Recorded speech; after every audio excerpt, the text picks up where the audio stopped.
ونشهد أن سيدنا وسندنا وحبيبنا ومولانا محمدا عبده ورسوله الذي أرسله بالحق بشيرا ونذيرا وداعيا إلى الله بإذنه وسراجا منيرا فقد قال الله تعالى في كلامه المجيد والفرقان الحميد أعوذ بالله من الشيطان الرجيم بسم الله الرحمن الرحيم قد أفلح المؤمنون الذين هم في صلاتهم خاشعون والذين هم عن اللغو معرضون والذين هم للزكاة فاعلون والذين هم لفروجهم حافظون إلا على أزواجهم أو ما ملكت أيمانهم فإنهم غير ملومين فمن ابتغى وراء ذلك فأولئك هم العادون والذين هم لأماناتهم وعهدهم راعون والذين هم على صلواتهم يحافظون أولئك هم الوارثون الذين يرثون الفردوس هم فيها خالدون. وعن أبي هريرة رضي الله تعالى عنه قال قال رسول الله صلى الله عليه وسلم من حافظ الصلاة كانت له نورا وبرهانا ونجاة يوم القيامة ومن لم يحافظ عليها لم تكن له نورا ولا برهانا ولا نجاة رواه مسلم. وقال تعالى في شان حبيبه إن الله وملائكته يصلون على النبي يا أيها الذين آمنوا صلوا عليه وسلموا تسليما اللهم صل على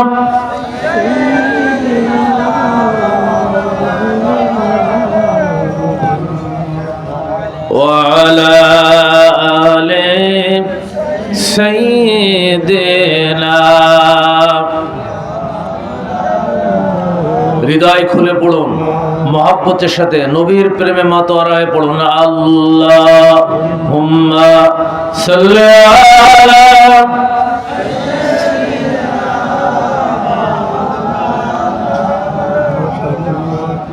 ওয়া আলা আলি সাইয়্যিদিনা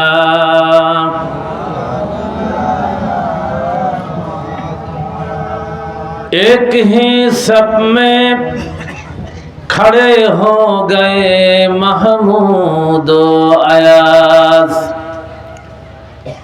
एक ही सब में खड़े हो गए महमूद अयाज न कोई बंदा रहा न कोई बंदा नवाज बलगल औला बिकमालिही कशफत तुजा बिजमालिही हसनत जमी व खिसालिही सल्लु अलैहि व आलिहि।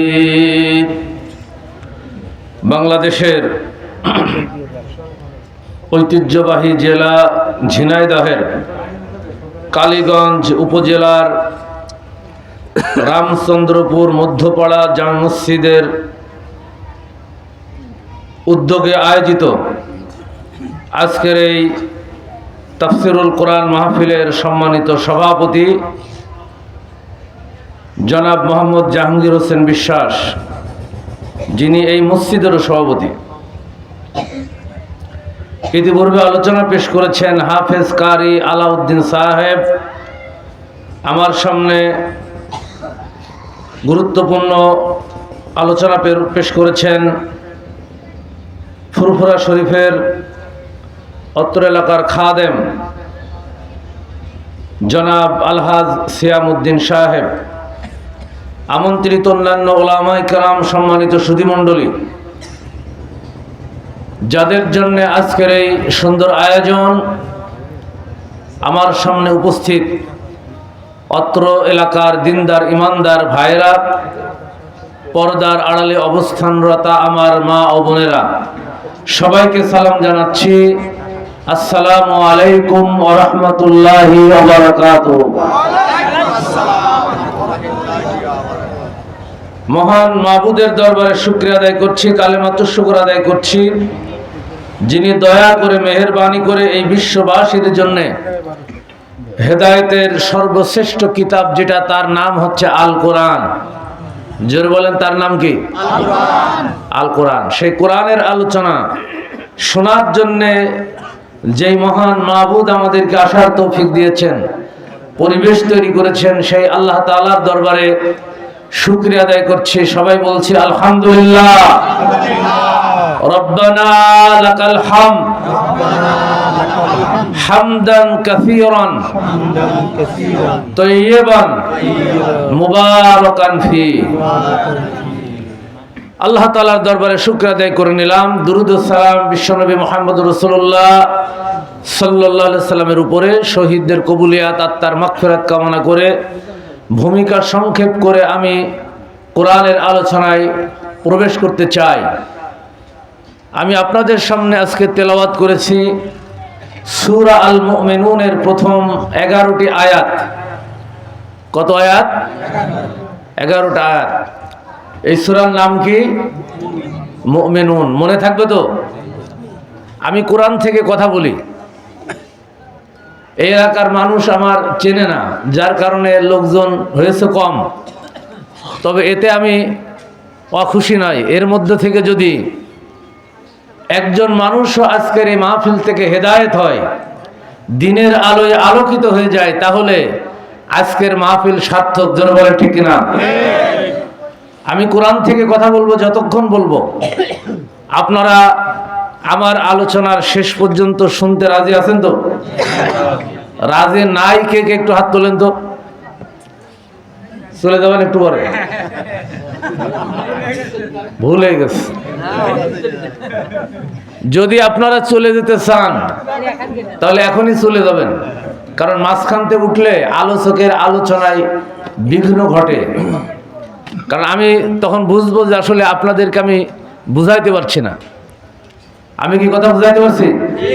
যে আমি যতক্ষণ আলোচনা করবো 1 থেকে 1.5 ঘন্টা, আপনাদের অবস্থা বুঝেই। এমনি উপস্থিতি খুব বেশি নাই।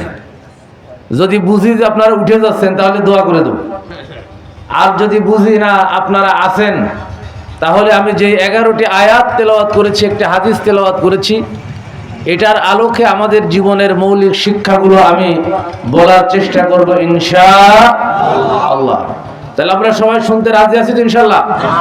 কারা কারা রাজি আছি শেষ পর্যন্ত একটু হাত তোলেন তো দেখি। একটু দেখেন তো, কেউ হাত তোলে নাই? তুলছে সবাই? আলহামদুলিল্লাহ। ওই আমার ওই পিছনের ভাই হাত তোলে নাই, তোমরা একটু বাড়ি চলে যাবে। প্রাকৃতিক প্রয়োজন থাকলে আপনারা যাবেন, আবার সেরে আসবেন, কারণ আজকের আলোচনাটা এটা একটা দাস, এটার শিক্ষা। আমি গতানুগতিক আলোচনা করি না। আমাদের অনেক ওয়াইজেন আছে, নানান কাহিনী বলেন, নানান গল্প বলেন। আমি ওরকম গল্প বলে আপনাদেরকে খুব হাসির খোরাক দিতে পারবো না, আমি ওইটা পছন্দ করি না। আমি চেষ্টা করি যতদূর কথা বলি কোরআন থেকে বলি, নবীর হাদিস থেকে বলি। যদি এর মাধ্যমে একটা মানুষও হেদায়েত পায় তাহলে আল্লাহর কাছে ওইটাই এত বেশি মর্যাদা, এত সম্মানের। আল্লাহ রসুল বলছেন রব্বুল আলামিন কিয়ামতের দিন ওই ব্যক্তিকে লাল রঙের উট উপহার দেবেন। সুবহানাল্লাহ। লাল রঙের উট বলা হয়েছে, হুমরুন নাম হাদিসের মধ্যে বলা হয়েছে, কারণ সৌদি আরবে এখনো লাল উটের দাম সবচাইতে বেশি। এজন্য ওই শব্দটা দিলেন বিশ্বনবী মুহাম্মদ রাসূলুল্লাহ সাল্লাল্লাহু আলাইহি সাল্লাম।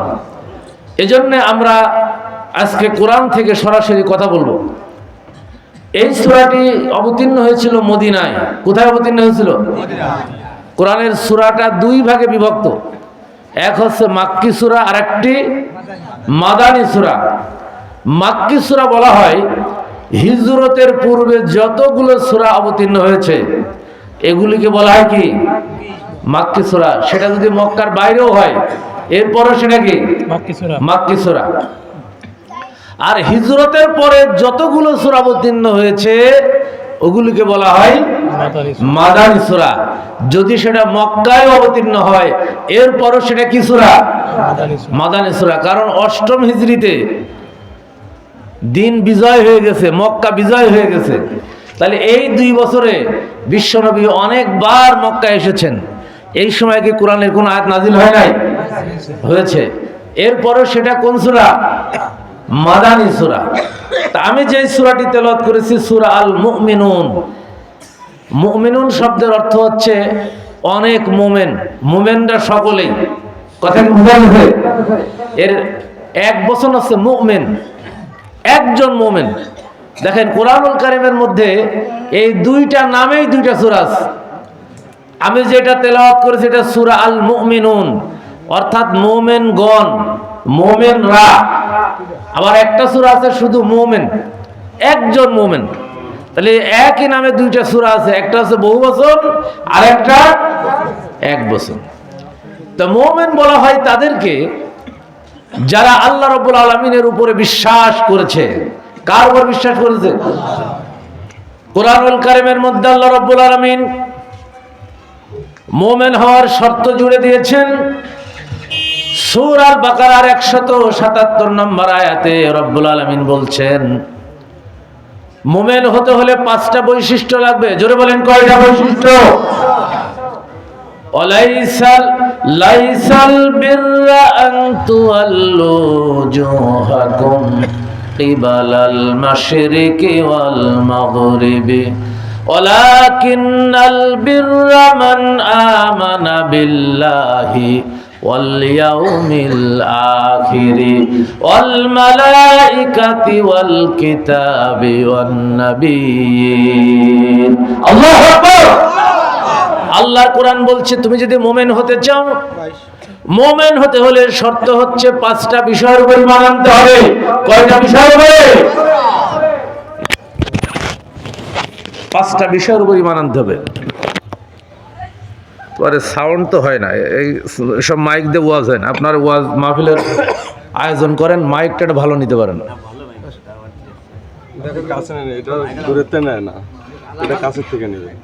দূরের থেকে নেও, সেটা আনো নাই কেন?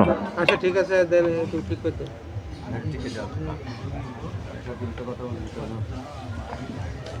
মুখের মধ্যে লাগে মানুষ কথা বলে। ওয়াজ মাহফিল নতুন করি আমরা। যে সম্মানিত ভাইরা, মাহফিলের আয়োজন করলে আপনি একটু ভালো করে করবেন। আর সাউন্ড ক্লিয়ার হয় না, এই কথা বললে তো মজা পাবেন, আপনারা শুনে মজা পাবেন। ক্যান ক্যান ক্যান ক্যান করে মাইক, পেট কামড়ানো মাইক আনছে ওয়াজ মাহফিলে। গান বাজনার মাহফিলে গিয়ে মাইক এরকম হয় না, ওখানে যে মাইকের জোর বেড়ে যায়। আর ওয়াজ মাহফিল আসলে ওর কথা আর বের হয় না। সম্মানিত ভাইরা, কোরআনুল কারীম বলছেন ইমানদার হতে হলে কয়টা বিষয়ের ঈমান আনতে হবে? 5টা বিষয়ের উপরে। আল্লাহর কোরআন বললেন লাইসাল বিররা আন তুওয়াল্লু উজুহাকুম কিবালাল মাশরিকি ওয়াল মাগরিবি ওয়ালাকিন্নাল বিররা মান আমানা বিল্লাহি ওয়াল ইয়াউমিল আখিরি ওয়াল মালাইকাতি ওয়াল কিতাবি ওয়ান নাবিয়িন। 5টা বিষয়ের উপরে তোমাদের ঈমান আনতে হবে। কয়টা বিষয়ের উপরে? 1 নম্বর হচ্ছে আল্লাহর উপর ঈমান আনতে হবে। 2 নম্বর হচ্ছে আখিরাতের উপর ঈমান আনতে হবে। আল্লাহর উপর ঈমান আনার অর্থ হচ্ছে আল্লাহ রাব্বুল আলামিন হচ্ছে আমাদের রব। আল্লাহ আমাদের কি? বলেন, আল্লাহ আমাদের কি? রব বলা হয় ওই সত্তাকে যিনি চাওয়ার আগেই আপনার সকল চাহিদাকে পূরণ করে দিতে পারেন, তিনি হচ্ছে রব। পৃথিবীতে কোনো মানুষ আছে এরকম যে আপনার চাওয়ার আগে আপনার সব অভাব পূরণ করে দেবে? কোনো বাদশা আছে? কোনো শাসক আছে? একটাই ব্যক্তি, একজন সত্তা আছেন যিনি জগৎ সমূহের অধিপতি। ওই আল্লাহ রাব্বুল আলামিনই মানুষের চাওয়ার আগে সব চাহিদা তিনি পূরণ করে দিতে পারেন। জোরে বলে ঠিক কিনা? আল্লাহ রাব্বুল আলামিনের জন্য কোরআনুল কারীমের মধ্যে বলেছেন وآتاكم من كل ما سألتموه وإن تعدوا نعمة الله لا تحصوها। তিনি তোমাদের এমন রব, এমন স্রষ্টা, এমন মালিক, তুমি যেটা চেয়েছ আল্লাহর কাছে, যেটা চাও নাই, তোমার চাওয়ার আগে যিনি সব চাহিদা তোমার পূরণ করে দিয়েছেন, তিনি হচ্ছেন তোমাদের রব। সুবহানাল্লাহ, তিনি হচ্ছেন রব। ওয়াতাকুম মিন কুল্লি মা সাআলতুমুহু ওয়া ইন তাউদ্দু নি'মাতাল্লাহি লা তুহসুহা। আর তোমরা যদি সে আল্লাহ নিয়ামতকে গণনা করো, গণনা করে করে আল্লাহর নিয়ামতকে কখনো গুণে শেষ করতে পারবে না। ওই আল্লাহর উপর ঈমান আনতে হবে। 2 নম্বর শর্ত আখিরাতের উপর ঈমান আনতে হবে। মানুষের জীবনের পর আরেকটা জীবন আছে না নাই?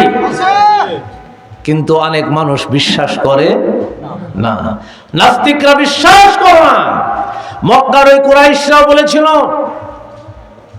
ক্বালু ইন হিয়া ইল্লা হায়াতুনাদ দুনিয়া নামুতু ওয়া নাহইয়া ওয়া মা ইহলিকুনা ইল্লা দাহর। এই দুনিয়ায় আছি, দুনিয়ায় মরে যাব, মাটির সাথে মিশে যাব, কে আমাদেরকে চিন্তা করবে? মক্কার কাফেররা এই কথাগুলি বলতো, কারণ আখিরাতে তাদের বিশ্বাস ছিল না। বাংলার জমিনে এরকম নাস্তিক আছে না নাই? ঢাকা বিশ্ববিদ্যালয়ের এরকম বেশ কয়েকজন শিক্ষক আছে যারা স্বঘোষিত নাস্তিক, আখিরাতকে বিশ্বাস করে না। কিন্তু মুমিনের আখিরাতে বিশ্বাস করা লাগবে না, কি লাগবে না? মানুষের এই জীবনের পর একটা জীবন আছে। এই জীবনের প্রত্যেকটা কাজের হিসাব আল্লাহর কাছে দেয়া লাগবে। এই বিশ্বাস যারা করে 2 নম্বর। 3 নম্বর হচ্ছে ফেরেশতাদের উপর বিশ্বাস রাখতে হবে। কাদের উপর বিশ্বাস রাখতে হবে? ফেরেশতা। 4 নম্বর হচ্ছে নবীদের উপর বিশ্বাস রাখতে হবে। অসংখ্য নবী রাসূল আল্লাহ রাব্বুল আলামিন এই পৃথিবীতে পাঠিয়েছেন বিশ্ব মানবতাকে হেদায়েতের জন্য। জোরে বলেন ঠিক কিনা? সেই নবীদের উপর ঈমান আনতে হবে। 5 নম্বর হচ্ছে কিতাবের উপরে। নবীদেরকে আল্লাহ রাব্বুল আলামিন এই পৃথিবীতে পাঠিয়েছেন। প্রত্যেক নবীকে আল্লাহ রাব্বুল আলামিন এই জীবন পরিচালনা করার জন্য কাউকে তিনি সহিফা দিয়েছেন, কাউকে আবার পূর্ণাঙ্গ কিতাব দিয়েছেন। এই জন্য আসমানি কিতাব আল্লাহ রাব্বুল আলামিন 4টা দিয়েছেন। জোরে বলেন কয়টা? পূর্ণাঙ্গ কিতাব কয়টা? 4টা। 1 নম্বর হচ্ছে জব্বুর। দাউদ আলাইহিস সালামের উপর আল্লাহ তাআলা জব্বুর নাজিল করেছেন। হযরতে মূসা আলাইহিস সালামের প্রতি আল্লাহ তাআলা তাওরাত নাজিল করেছেন। হযরত ঈসা আলাইহিস সালামের প্রতি ইনজিল নাজিল করেছেন। আর আমাদের নবী মুহাম্মদুর রাসূলুল্লাহ সাল্লাল্লাহু আলাইহি ওয়াসাল্লামের উপরে নাজিল করেছেন কি? আল কোরআন। এই হচ্ছে 4টা আসমানি কিতাব। এছাড়া আল্লাহ রাব্বুল আলামিন প্রত্যেক নবীকে সহিফা দিয়েছেন, জীবন পরিচালনা করার জন্য যা দরকার দিয়েছেন। আল্লাহ রাব্বুল আলামিন আদম আলাইহিস সালামকে এই পৃথিবীতে যখন পাঠালেন, এটা লম্বা ইতিহাস, ওইদিকে যেতে পারবো না। আদম আলাইহিস সালামকে যখন এই পৃথিবীতে পাঠালেন, আল্লাহ রাব্বুল আলামিন আদম আলাইহিস সালামকে ঘোষণা দিয়ে দিলেন, শুনিয়ে দিলেন, فَإِمَّا يَأْتِيَنَّكُم مِّنِّي هُدًى فَمَن تَبِعَ هُدَايَ فَلَا خَوْفٌ عَلَيْهِمْ وَلَا هُمْ يَحْزَنُونَ الله أكبر فَإِمَّا يَأْتِيَنَّكُم مِّنِّي هُدًى فَمَن تَبِعَ هُدَايَ হে আদম, নির্দিষ্ট সময় পর্যন্ত তোমাকে এই পৃথিবীতে থাকতে হবে, আর তোমার জীবন পরিচালনা করার জন্য আমি যেই নির্দেশনা তোমাকে দেব, এটা অনুযায়ী যদি তুমি তোমার জীবন পরিচালনা করতে পারো, তাহলে তোমার কোনো ভয় নাই, তোমার কোনো চিন্তা নাই। আদম আলাইহিস সালাম থেকে শুরু করে নিয়ে বিশ্বনবী মুহাম্মদুর রাসূলুল্লাহ সাল্লাল্লাহু আলাইহি ওয়াসাল্লাম পর্যন্ত যতগুলো নবী পাঠিয়েছেন, যতগুলো রাসূল পাঠিয়েছেন, আল্লাহ রাব্বুল আলামিন ওই নবী এবং রাসূলদের জন্য জীবন পরিচালনা করার জন্য আল্লাহ রাব্বুল আলামিন বিধান দিয়েছেন। ওই বিধান মেনে নেওয়া, ওই কিতাবের উপর ঈমান আনা এবং তার কিতাবের অনুযায়ী জীবন পরিচালনা করা, এই পাঁচটা শর্ত যারা মানবে তারা হচ্ছে মুমিন। তারা কি? মুমিন। হাদিসের মধ্যে আর একটা বিষয়ের কথা আছে 6টা, আর আমরা পড়েছি ইমানে মুফাসসাল। মুখস্থ আছে কার কার? হাত তোলেন তো। ইমানে মুফাসসাল কার কার মুখস্থ আছে? এই দেখেন, সবার কিন্তু মুখস্থ নাই। এই ইমানে মুফাসসালের মধ্যে 7টা বিষয়ের উপর ইমান আনার কথা বলা হয়েছে। জোরে বলেন ঠিক কিনা? এর মধ্যে 2টা আছে, একটা আছে তাকদীর, একটা কি তাকদীর, 5টার পর একটা আছে তাকদীর আর ভালো আর মন্দ, অলবাসি বাদাল মাউত, মৃত্যুর পর আবার উত্থান, মানুষের জীবন, এটা আখিরাতের মধ্যে চলে আসে। একটা বিষয় কোন অতিরিক্ত আছে, সেটা হচ্ছে তাকদীরের উপরে ঈমান রাখা, বিশ্বাস রাখা। ঠিক কিনা? এগুলো আমাদের আগে ছোটবেলায় মক্তবে শেখানো হতো, এখন আর আমাদের দেশে মক্তবগুলোতে, মসজিদগুলোতে এই শিক্ষাটা নাই, যার কারণে আমরা অনেকেই এই ইমানে মুফাসসাল, আল্লাহর উপর ঈমান, ঈমানের যে শর্তগুলো, এইটা আমরা অনেকেই জানি না। তবে জানা দরকার আছে না নাই? আছে। সম্মানিত ভাইরা, এজন্য আল্লাহ রাব্বুল আলামিন এই সূরার নাম দিয়েছেন সূরা আল মুমিনুন। তাহলে মুমিন হতে হলে কয়টা বিষয়ের উপর ঈমান আনতে হবে? 5টা বিষয়ের উপরে কোরআনে বলা হয়েছে। হাদিসের মধ্যে তাকদীরের কথা এসেছে, হাদিসের মধ্যে আরেকটা বাড়িয়ে কি করা হয়েছে? তাকদীর। তাহলে 6টা বিষয় হলো। আর ইমানে মুফাসসাল যদি আমরা ধরি, তাহলে 7টা বিষয়ের উপরে ঈমান আনতে হবে। এই 7টা বিষয়ের উপরে বা 6টা বিষয়ের উপরে যার ঈমানের ঘাটতি আছে, তার ঈমান নাই। তার কি নাই? আপনারা কি আমার সাথে দ্বিমত? কথা কি আমার? সমস্ত জমহুরুল উলামা একমত হয়েছেন, এই 7টা বিষয়ের উপর ঈমান না আনলে তুমি আসলে এখনো মুমিন হতে পারো না। তাহলে এই সূরার নামকরণ কি হয়েছে? সূরা মুমিনুন। সম্মানিত ভাইরা, এই সূরাটা অবতীর্ণ হয়েছিল মদিনায়। বিশ্বনবী মুহাম্মদ রাসূলুল্লাহ সাল্লাল্লাহু আলাইহি ওয়াসাল্লাম মসজিদে নববীতে বসে আছেন। এমন সময় জিবরিল আমিন আসলেন, আল্লাহ নবীর কাছে সূরা মুমিনুনের প্রথম 11টা আয়াত অবতীর্ণ করলেন। কয়টা আয়াত অবতীর্ণ করলেন? 11টা আয়াত। এর মধ্যে 10টা আয়াতে আছে 7টা বিধান। 10টা আয়াতে কয়টা বিধান আছে? 7টা বিধান আছে। আর 11তম আয়াতে গিয়ে আল্লাহ রাব্বুল আলামিন এই যে ঈমানদারদের যেই প্রতিদান প্রাপ্য, সেটার কথা বলেছেন। এই আয়াতগুলি যখন নাজিল হলো, তখন বিশ্বনবী মুহাম্মদ রাসূলুল্লাহ সাল্লাল্লাহু আলাইহি ওয়াসাল্লাম সাহাবীদেরকে ডাকলেন, ডেকে বললেন যে এই মাত্র জিবরিল আমিন আমার কাছে এসেছিল এবং আমার কাছে এমন 10টি আয়াত অবতীর্ণ করে গেছেন, বলে গেছেন যদি কোনো মানুষ, কোনো মুসলমান ওই 10টা আয়াতের উপরে আমল করতে পারে, আল্লাহ রাব্বুল আলামিন সরাসরি তাকে জান্নাতের মধ্যে প্রবেশ করে দেবেন। সুবহানাল্লাহ। তাহলে এই 10টা আয়াতের আমল করলে কোথায় যাওয়া যাবে? বলেন কোথায় যাওয়া যাবে? নাকি আপনার একমত না? এই যে ছেলেরাই, তোমরা যাও কই? ওয়াজ শেষ করে দেবো? না মানে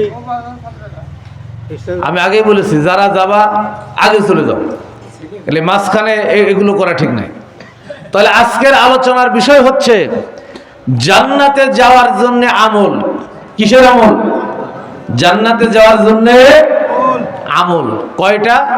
আমি একটার পর একটা আপনাদেরকে বলে শোনানোর চেষ্টা করবো ইনশাআল্লাহ।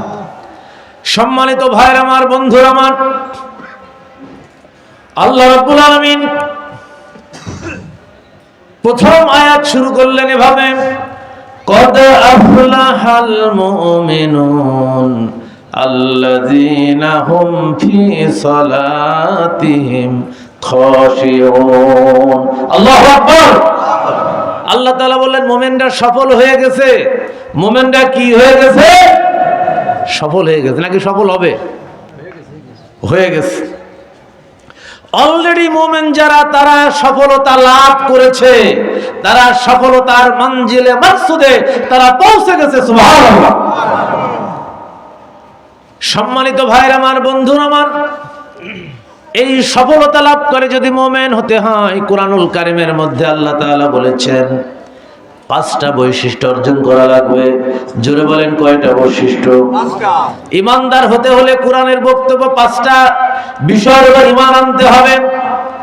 আর আল্লাহ রাব্বুল আলামিন সূরা আনফালের 2 থেকে 4 নম্বর আয়াতে মুমিনদের সফলতার জন্য 5টা বৈশিষ্ট্যের কথা বর্ণনা করেছেন।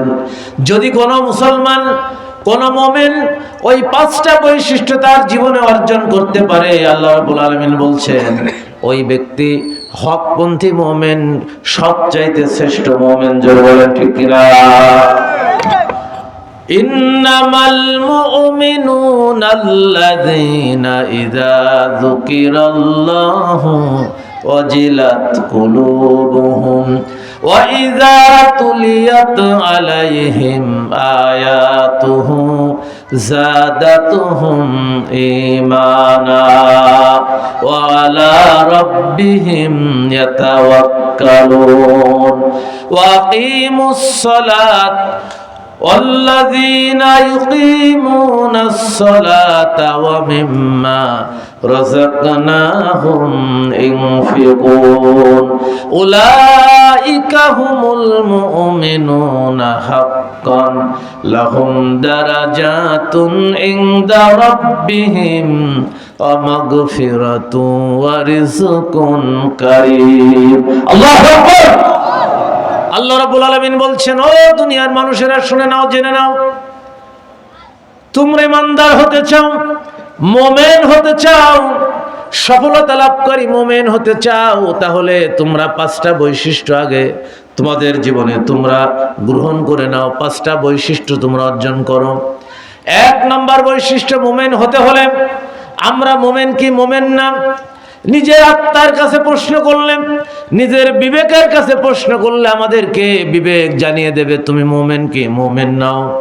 আল্লাহ রাব্বুল আলামিন বলছেন মুমিন তো তারাই যখন আল্লাহর স্মরণ হয়, ইযা যুকিরাল্লাহু ওয়াজিলাত কুলুবুহুম, যখন আল্লাহর স্মরণ হয় সাথে সাথে তাদের অন্তরটা ভীত সন্ত্রস্ত হয়ে যায়।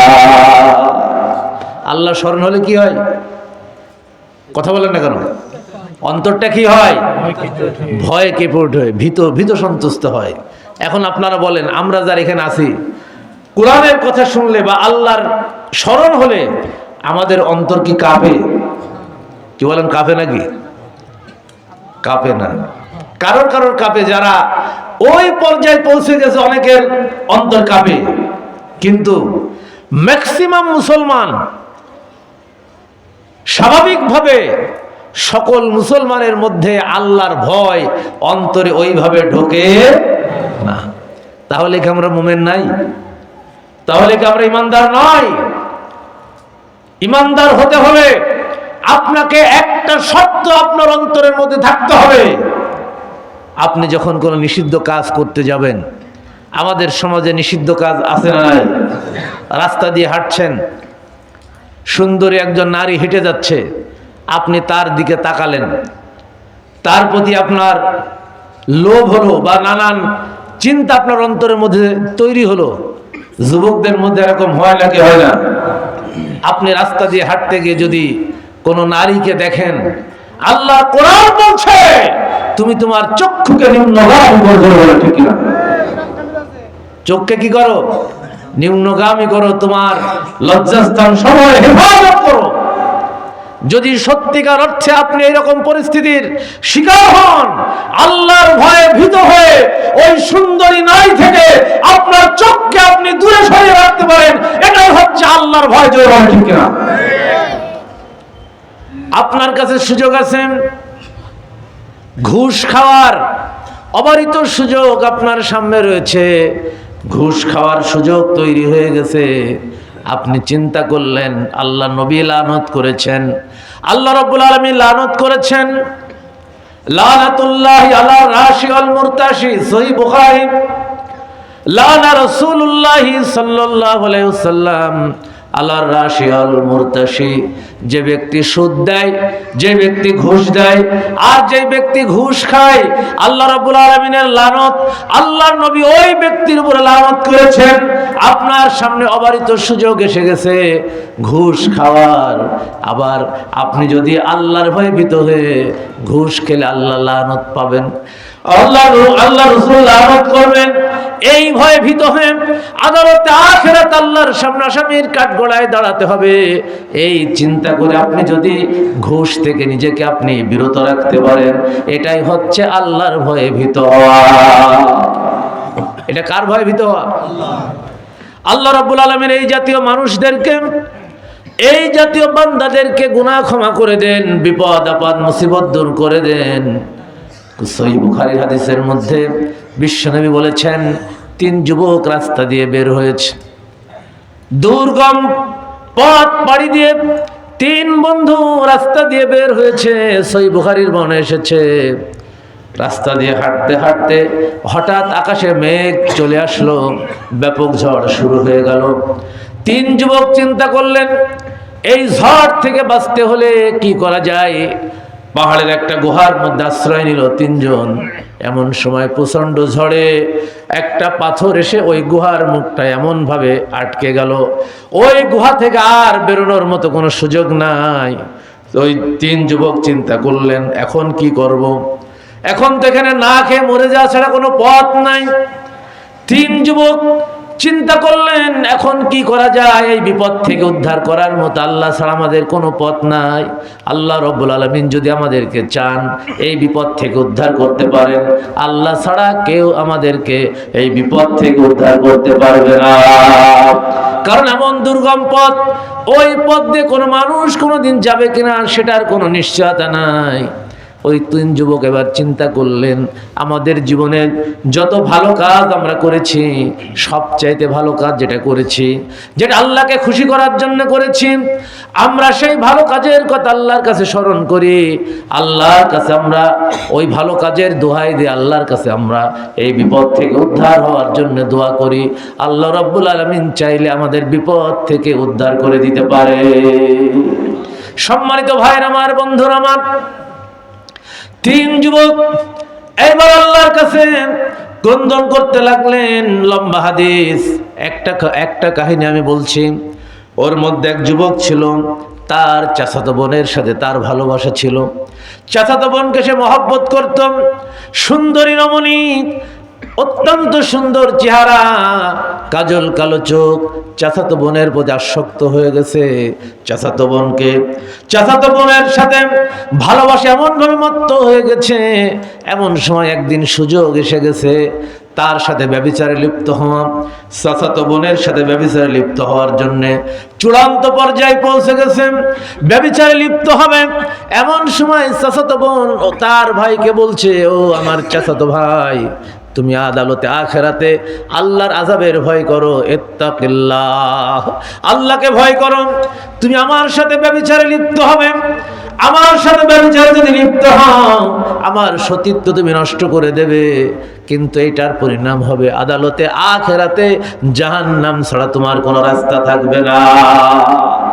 ওই যুবক চিন্তা করলেন, আমার ওই চাচাতো বোন যখন আমাকে এই কথা বলেছে, আমি চিন্তা করলাম আমি যদি এখন আমার চাচাতো বোনের সাথে ব্যভিচারে লিপ্ত হই, আমি সাময়িক কিছু আনন্দ পাবো, আমি কিছু সাময়িকভাবে খুশি হব, কিন্তু আদালতে আখিরাতে আল্লাহর সামনে আসামির কাঠ গড়ায় দাঁড়াতে হবে, জাহান্নামের আগুনে পুড়তে হবে।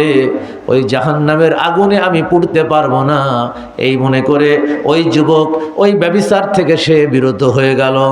আল্লাহর কাছে ক্রন্দন করে বললেন, রব্বুল আলামিন, সেদিন আমি এই সুযোগ পাওয়ার পরে ব্যভিচারে লিপ্ত হই নাই।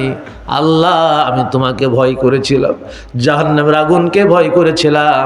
আল্লাহ, তোমার কাছে ফরিয়াদ করে বলি, ওই দিন যদি শুধু তোমাকে খুশি করার জন্য আমি এই ব্যভিচার থেকে আমি বিরত থেকে থাকি, রব্বুল আলামিন, তোমার কাছে দোয়া করি, আল্লাহ তুমি আমাদেরকে এই অন্ধকার কূপ থেকে, এই পাহাড়ের গুহা থেকে তুমি আল্লাহ রব্বুল আলামিন বের করার ব্যবস্থা করে দাও।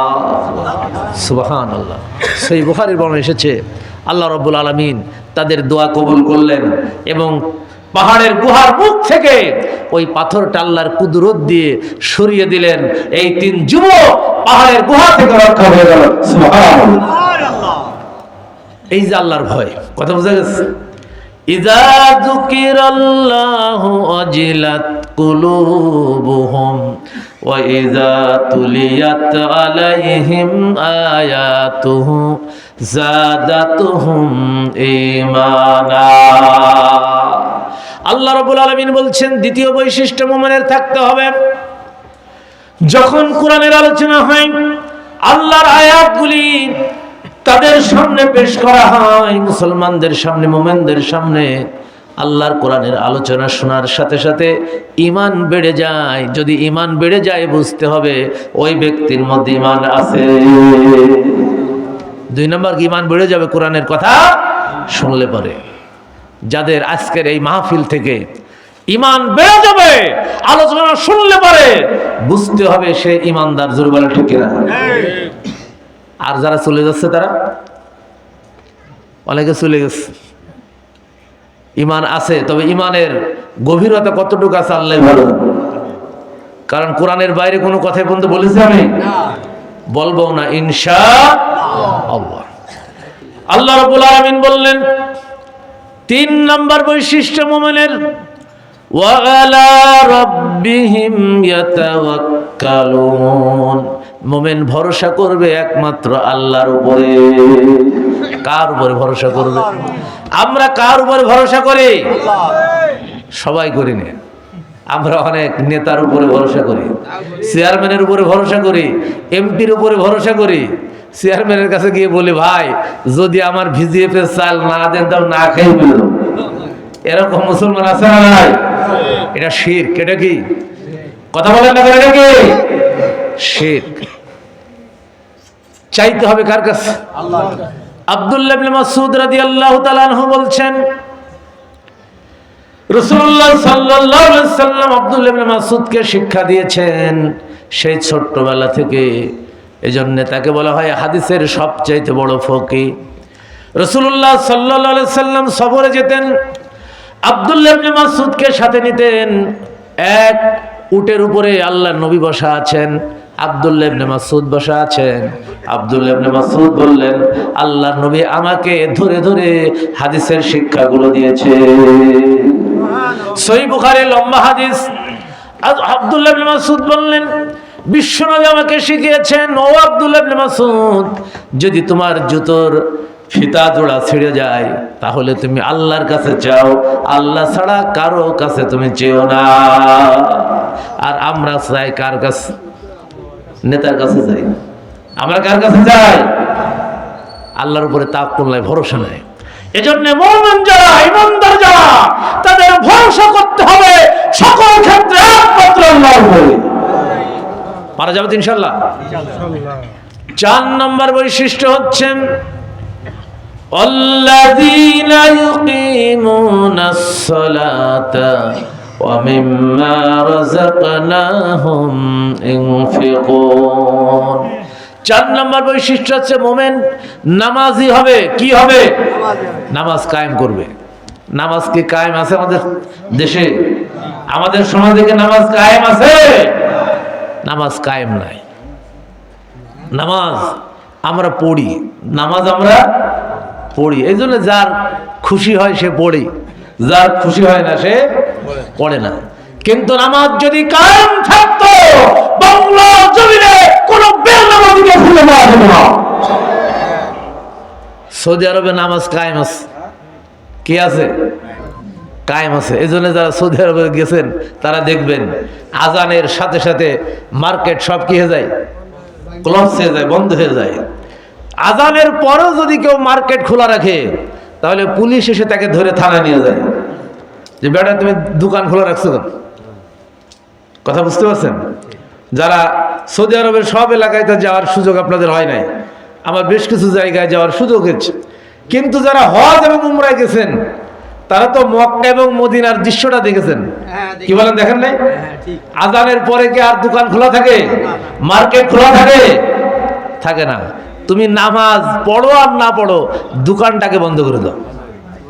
কুরআনুল কারীমের নির্দেশ আল্লাহ রাব্বুল আলামিন বলেছেন সূরা জুমুয়ার 9 নম্বর আয়াত, ইয়া আইয়ুহাল্লাযীনা আমানু ইযা নুদিয়া লিস-সালাতি মিন ইয়াউমিল জুমুআতি ফাসআউ ইলা যিকরিল্লাহ ওয়া যারুল বাই'a যালিকুম খায়রুল লাকুম ইন কুনতুম তা'লামুন। আল্লাহু আকবার।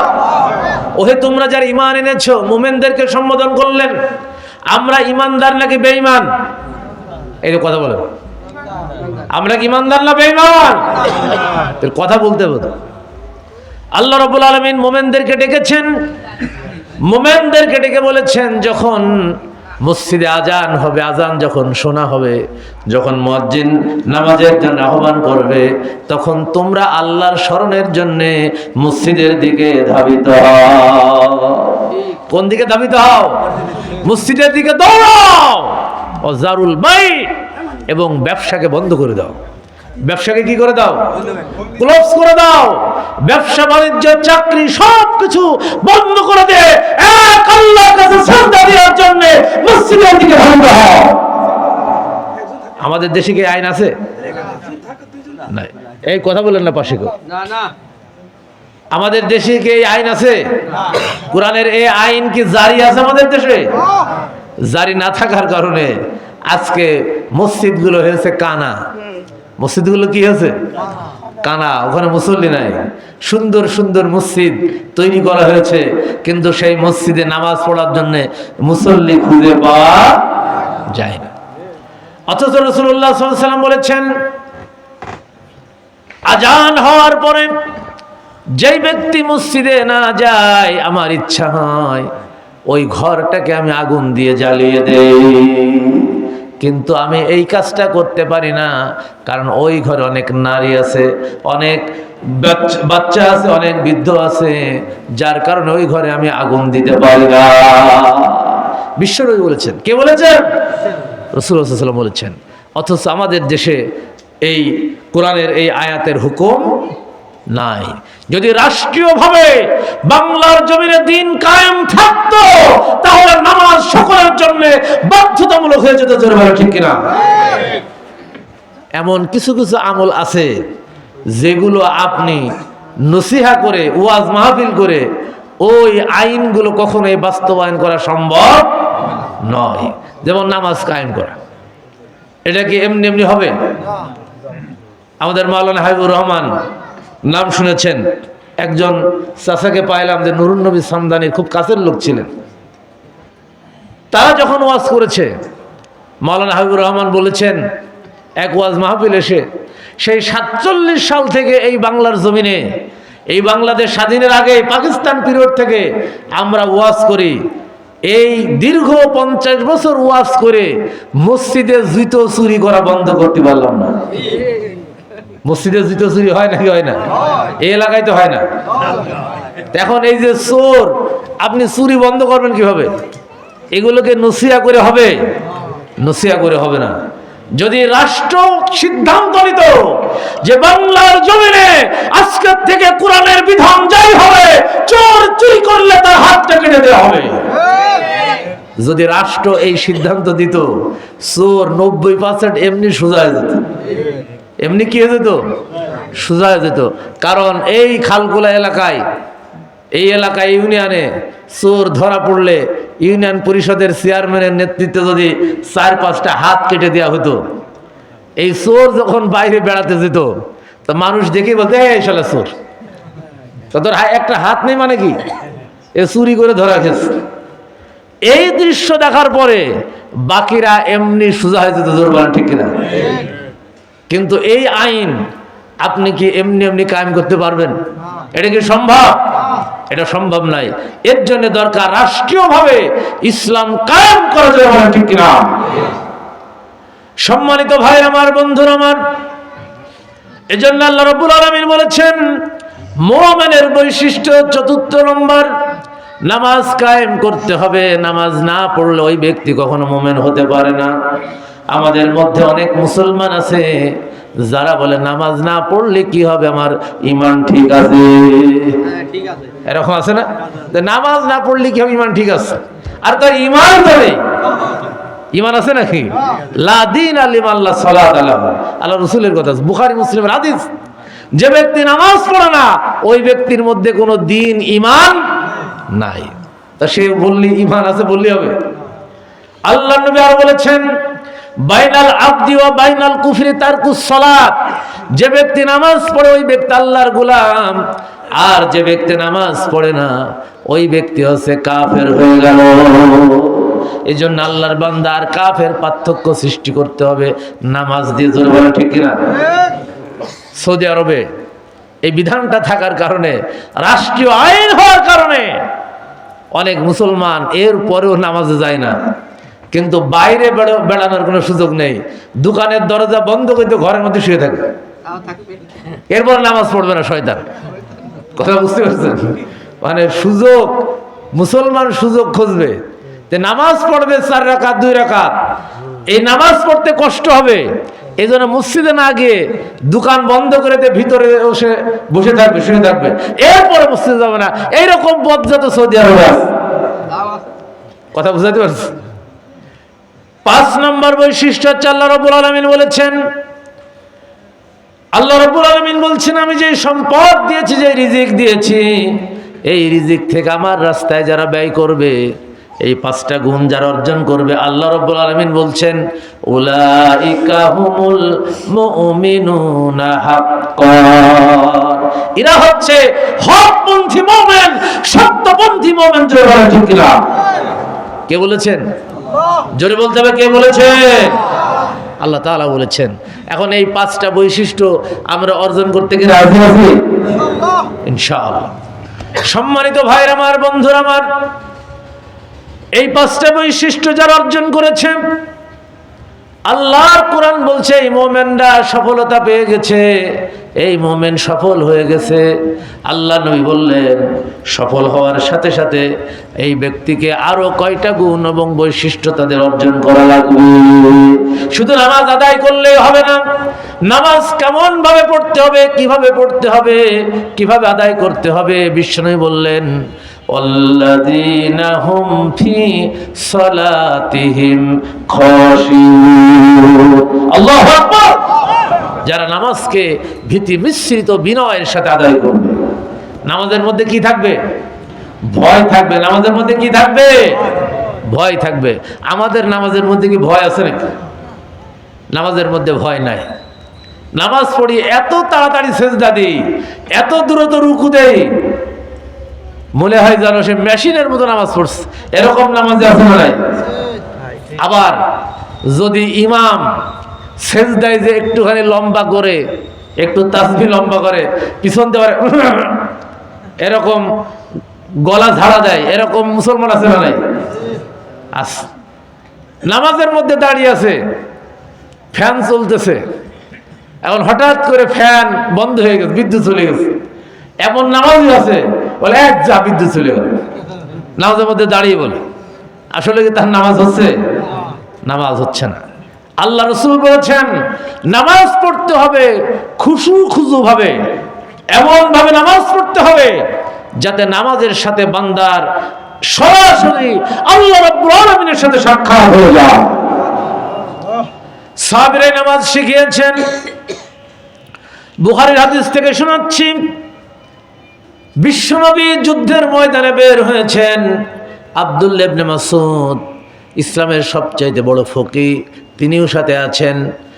যাত্রা বিরতি করেছেন গভীর রজনীতে। আব্দুল্লাহ ইবনে মাসউদকে দায়িত্ব দেওয়া হয়েছে, ও আব্দুল্লাহ ইবনে মাসউদ তোমার দায়িত্ব হচ্ছে কাফেলাকে পাহারা দিতে হবে, দূর থেকে যাতে শত্রু এসে অতর্কিত হামলা করতে না পারে, এজন্য তুমি দাঁড়িয়ে দাঁড়িয়ে পাহারা দেবে। আল্লাহ নবী ঘুমিয়ে আছেন, আরো কয়েকজন সাহাবী আছে ঘুমিয়ে আছেন। আব্দুল্লাহ ইবনে মাসউদ জেগে আছেন, পাহারা দিচ্ছেন। আব্দুল্লাহ ইবনে মাসউদ মনে করছেন খামোখা রাতটা বসে বসে কাটিয়ে না দিয়ে রাতটা নামাজের মধ্যে কাটিয়ে দেই। তিনি নামাজে দাঁড়িয়েছেন, নামাজের মধ্যে তিনি এমন ভাবে মগ্ন হয়ে গেছেন, এমন সময় দূর থেকে শত্রু লক্ষ্য করেছে এইখানে কয়েকজন লোক আছে। দূর থেকে শত্রু তীর নিক্ষেপ করেছে, ওই তীরটা আব্দুল্লাহ ইবনে মাসউদের ডান দিকে লেগেছে। আব্দুল্লাহ ইবনে মাসউদ বলছেন আমি এমন নামাজের মধ্যে এমন মজা পাচ্ছিলাম, আমার যে তীর লেগেছে ওই তীরের কথা আমি ভুলে গিয়েছি। আর একটা তীর এসে তার শরীরে বিঁধেছে। আব্দুল্লাহ ইবনে মাসউদ বললেন আমি মনে মনে চিন্তিত হয়ে গেলাম, ভয় পেয়ে গেলাম। হঠাৎ করে শত্রু এসে আমাকে এমনভাবে তীর মারছে, এমন সময় যদি আল্লাহ নবী আক্রান্ত হয়ে যান, আল্লাহর নবীর উপরে যদি অত্যাচার হয়, নির্যাতন হয়, নবীকে কষ্ট দেয়া হয়, নবীর উপরে যদি অত্যাচার করা হয়, আক্রমণ করা হয়, তাহলে তা আদালতে আখিরাতে আল্লাহর দরবার আসামির কাঠগড়ায় দাঁড়াতে হবে। আব্দুল্লাহ ইবনে মাসউদ সাথে সাথে তিনি সালাম ফিরিয়ে নামাজ শেষ করে দিলেন। রাসূলুল্লাহ সাল্লাল্লাহু আলাইহি ওয়াসাল্লাম আব্দুল্লাহ ইবনে মাসউদের এই দৃশ্য দেখে ঘুম ভেঙে গেছে। জিজ্ঞাসা করলেন ও আব্দুল্লাহ ইবনে মাসউদ তোমার গায়ে দুইটা তীর বিঁধেছে, কেন তীর বিঁধল, কি হয়েছে তোমার? আব্দুল্লাহ ইবনে মাসউদ বললেন ইয়া রাসূলুল্লাহ, ইয়া হাবিবাল্লাহ, আপনি যখন ঘুমিয়েছিলেন আমি একা একা পাহারার দায়িত্ব পালন করছিলাম। আমি মনে মনে ভাবলাম খামোকার সময়টা এমনি ভাবে ব্যয় না করে নামাজের মধ্যে কাটিয়ে দেই। আমি নামাজে দাঁড়িয়েছি, দূর থেকে তীর নিক্ষেপ করেছে, একটা তীর আমার ডান দিকে লেগেছে, আর একটা তীর আমার আর এক দিকে লেগেছে। আমি মনে মনে ভাবলাম আল্লাহর নবী আক্রান্ত হয়ে যেতে পারে, এই জন্যে দ্রুত নামাজ শেষ করে দিলাম। আমার মনের মধ্যে যদি আল্লাহর নবীর ওপরে অত্যাচার হতে পারে, আল্লাহর নবী আক্রান্ত হতে পারেন, এই চিন্তা যদি আমার মনে না আসতো, ইয়া রাসূলুল্লাহ, ইয়া হাবিবাল্লাহ, নামাজের মধ্যে আমি এত মজা পাচ্ছিলাম, এত আনন্দ পাচ্ছিলাম, আমার যদি বুকের মধ্যে তীর নিক্ষেপ হয়ে আমার কলিজাটা যদি ভেদ করে ফেলতো, এরপরও আমি নামাজ ছেড়ে দিতাম না। সুবহানাল্লাহ। এটা হচ্ছে নামাজের মধ্যে খুশু এবং খুজু, ভীতি মিশ্রিত বিনয়ের সাথে নামাজ আদায় করতে হবে। এজন্য যখন বান্দা নামাজের জন্য ওযু করবে, মিশকাত শরীফের হাদিসের মধ্যে লেখা আছে, লম্বা একটা হাদিস, নামাজ কিভাবে পড়তে হবে, খুশু খুজু কিভাবে হবে। আপনি যখন ওযু করবেন, ওযু করার সময় বিশ্বনবী বলেছেন যখন তুমি হাত দুখানি ধোবে, হাত দুটো যখন ধোবে তখন আল্লাহর কাছে বলবে রব্বুল আলামিন আমি এই হাত দিয়ে অনেক গুনাহ করেছি, তোমার কাছে আমি আজকে আশ্রয় চাচ্ছি রব্বুল আলামিন, আমার এই হাতের গুনাহগুলো আমি পানি দিয়ে ধৌত করে নিলাম, আমার এই হাত দিয়ে আমি আর গুনাহ করব না রব্বুল আলামিন, তোমার কাছে আমি ইরাদা করছি, প্রতিজ্ঞা করছি আল্লাহ তুমি আমার এই প্রতিজ্ঞাকে রক্ষা করার মতো তৌফিক দিয়ে দাও। বান্দা হাত ধোয়ার সময় এই দোয়া করবেন, এরপর যখন মুখমণ্ডল ধৌত করবে বান্দা তখন আল্লাহর কাছে বলবে রব্বুল আলামিন আমার এই মুখ দিয়ে কত গুনার কাজ করেছি, আমার চোখ দিয়ে কত গুনার কাজ করেছি। রব্বুল আলামিন, আমি আমার সমস্ত মুখমণ্ডলকে ধৌত করে নিলাম, পবিত্র করে নিলাম। আমার জীবনে যত গুনাহ করেছি আল্লাহ, সব গুনাহ তুমি মাফ করে দাও। আর এই মুখ দিয়ে, আমার এই চোখ দিয়ে আর যাতে গুনাহ না করি, আল্লাহ রব্বুল আলামিন তুমি আমাকে তৌফিক দাও। এভাবে যখন হাত ধৌত করবে, পা ধৌত করবে, যখন মাথা মাসে করবে, প্রত্যেকটার সাথে বান্দা এভাবে আল্লাহর কাছে দোয়া করবে। এভাবে যদি কেউ রুজু করেন, অজু করার সাথে সাথে রব্বুল আলামিনের হাবিব বলেছেন, ওই ব্যক্তির অজুর সাথে সাথে যত গুনাহ হয়েছে সব গুনাহগুলো আল্লাহ তাআলা ঝরিয়ে দেন। এরপরে নামাজে দাঁড়ালেন। নামাজে দাঁড়ানোর পরে তাকবীরে তাহরিমা পড়ে যখন হাতটা বাঁধা হলো, এরপরে বিশ্বনবী পড়েছেন, ইন্নী ওয়াজ্জাহতু ওয়াজহিয়া লিল্লাযী ফাতারাস সামাওয়াতি ওয়াল আরদা হানিফা ওয়া মা আনা মিনাল মুশরিকিন। রব্বুল আলামিন, আমার চেহারাকে ঘুরিয়ে দিলাম, আমার দেহ মুবারককে তোমার দিকে আমি ঘুরিয়ে দিলাম রব্বুল আলামিন। আর আমি প্রতিজ্ঞা করছি, তুমি ছাড়া কোনো ইলাহ নাই, তোমার কাছে আমি সব কিছু সুপর্দ করে দিলাম রব্বুল আলামিন। তোমার সন্তুষ্টি ছাড়া আমি আর কিছু চাই না। জায়নামাজের দোয়া। কোন দোয়া? জায়নামাজের দোয়া মুখস্থ আছে কার কার? হাত তোলেন তো দেখি। অনেকের আছে, আবার অনেকের নাই। আমাদের দুইজন ঘুমায় পড়ছে। ও দোয়া করে দিই না? 11টা পার হয়ে গেছে। সম্মানিত ভাই, আমি সংক্ষেপে সেরে দেবো, লম্বা সূরা ধরছি তো এবং গুরুত্বপূর্ণ কথা আছে। আপনারা বিরক্ত হচ্ছেন? সম্মানিত ভাইরা, আমরা জায়নামাজের দোয়া শিখেছি আমাদের মক্তব থেকে ছোটবেলায়। ইন্নী ওয়াজ্জাহতু ওয়াজহিয়া লিল্লাযী ফাতারাস সামাওয়াতি ওয়াল আরদা হানিফা ওয়া মা আনা মিনাল মুশরিকিন। তবে আমরা যখন ছোটবেলায় আমরা এই দোয়াটা এইভাবে পড়েছি, জায়নামাজ দাঁড়িয়ে আমরা এই দোয়াটা পড়ি, ঠিক না? আল্লাহর দিকে মুখ ঘুরে এই দোয়াটা পড়ি। তবে এই পড়ালেখা শিখে, সিয়াসিত্তার হাদিস পড়ে, বুখারী মুসলিমের হাদিস পড়ে একটা হাদিসও খুঁজে পাই নাই আল্লাহ রাসূল সাল্লাল্লাহু আলাইহি ওয়াসাল্লাম এই দোয়াটা নিয়ত করার আগে পড়েছেন। কথা বুঝতে পারছেন? আল্লাহ রাসূল পড়েছেন এই দোয়াটা, তবে তাকবীরে তাহরিমা নিয়ত করার পরে সর্বপ্রথম বিশ্বনবী এই দোয়াটা পড়ে নামাজ শুরু করেছেন। আর আমরা পড়ি কখন? আগেই পড়ে ফেলি। এখন আমাদের দেশে এই দোয়াটা এই সময় কে যে শিখিয়েছে আল্লাহ ভালো জানে, যেটা কোনো হাদিসে নাই, কোনো কিতাবে নাই হাদিসের, অথচ আমাদের দেশে এটা প্রচলিত হয়ে গেছে যে আমরা দাঁড়িয়ে আগে জায়নামাজের দোয়াটা পড়ি। বিশ্বনবী পড়েছেন নিয়ত করার পরে, আমরা পড়ি আগে। এখন আল্লাহ রাসূল বললেন, সল্লু কামা রাআইতুমুনি উসল্লি, নামাজ পড়ো সেভাবে যেভাবে আমাকে পড়তে দেবো। তাহলে এইভাবে যদি পড়ি তাহলে রাসূলুল্লাহ দেখানো অনুযায়ী নামাজ হচ্ছে না। আবার দেখেন, আমরা নামাজ শেষ করেই আমাদের ইমামরা দোয়া করে, সালাম ফেরানোর পরে হাত তুলে দোয়া করে না? দোয়া করতে নিষেধ নাই, তবে এই দোয়াটা করার আগে আরো কিছু দোয়া আল্লাহ রাব্বুল আলামিনের হাবিব শিখিয়েছেন। ওই দোয়াগুলো আগে করেন, তারপরে এই দোয়া করেন। কিন্তু ওইগুলো যেটা সহিহ বর্ণনা আসছে, সিয়াসিত্তার হাদিসগুলোতে আসছে, ওইগুলো বাদ দিতে এখন এইটাকে আমরা বাধ্যতামূলক করে নিয়েছি। আমি দোয়া করার বিপক্ষে নাই, দোয়া করতে হবে, কারণ আদ-দুআ মুখুল ইবাদা, বা অন্য হাদিসে বলে আদ-দুআ হুয়াল ইবাদা, দোয়া হচ্ছে ইবাদত। দোয়াটা কি? ইবাদত। এই দোয়াটা করতে হবে। তবে আল্লাহর কোরআন বলছে সূরা আন-নিসা 103 নম্বর আয়াত, ফাইজা কদাইতুমুস সালাতা ফাজকুরুল্লাহা কিয়ামা ওয়া কুদা ওয়া আলা যুনুবিকুম। যখন তোমরা নামাজ শেষ করো, নামাজ শেষ করা হয় কিভাবে? সালাম ফেরানোর মাধ্যমে তো নামাজ শেষ হয়। নামাজ যখন শেষ করো তখন আল্লাহর তাসবিহ করো, বসে, দাঁড়িয়ে এবং শুয়ে। যদি বসার সময় হয় তাহলে বসে আল্লাহ তাসবিহ করো। কে বলছেন? জোরে বলেন, কে বলছেন?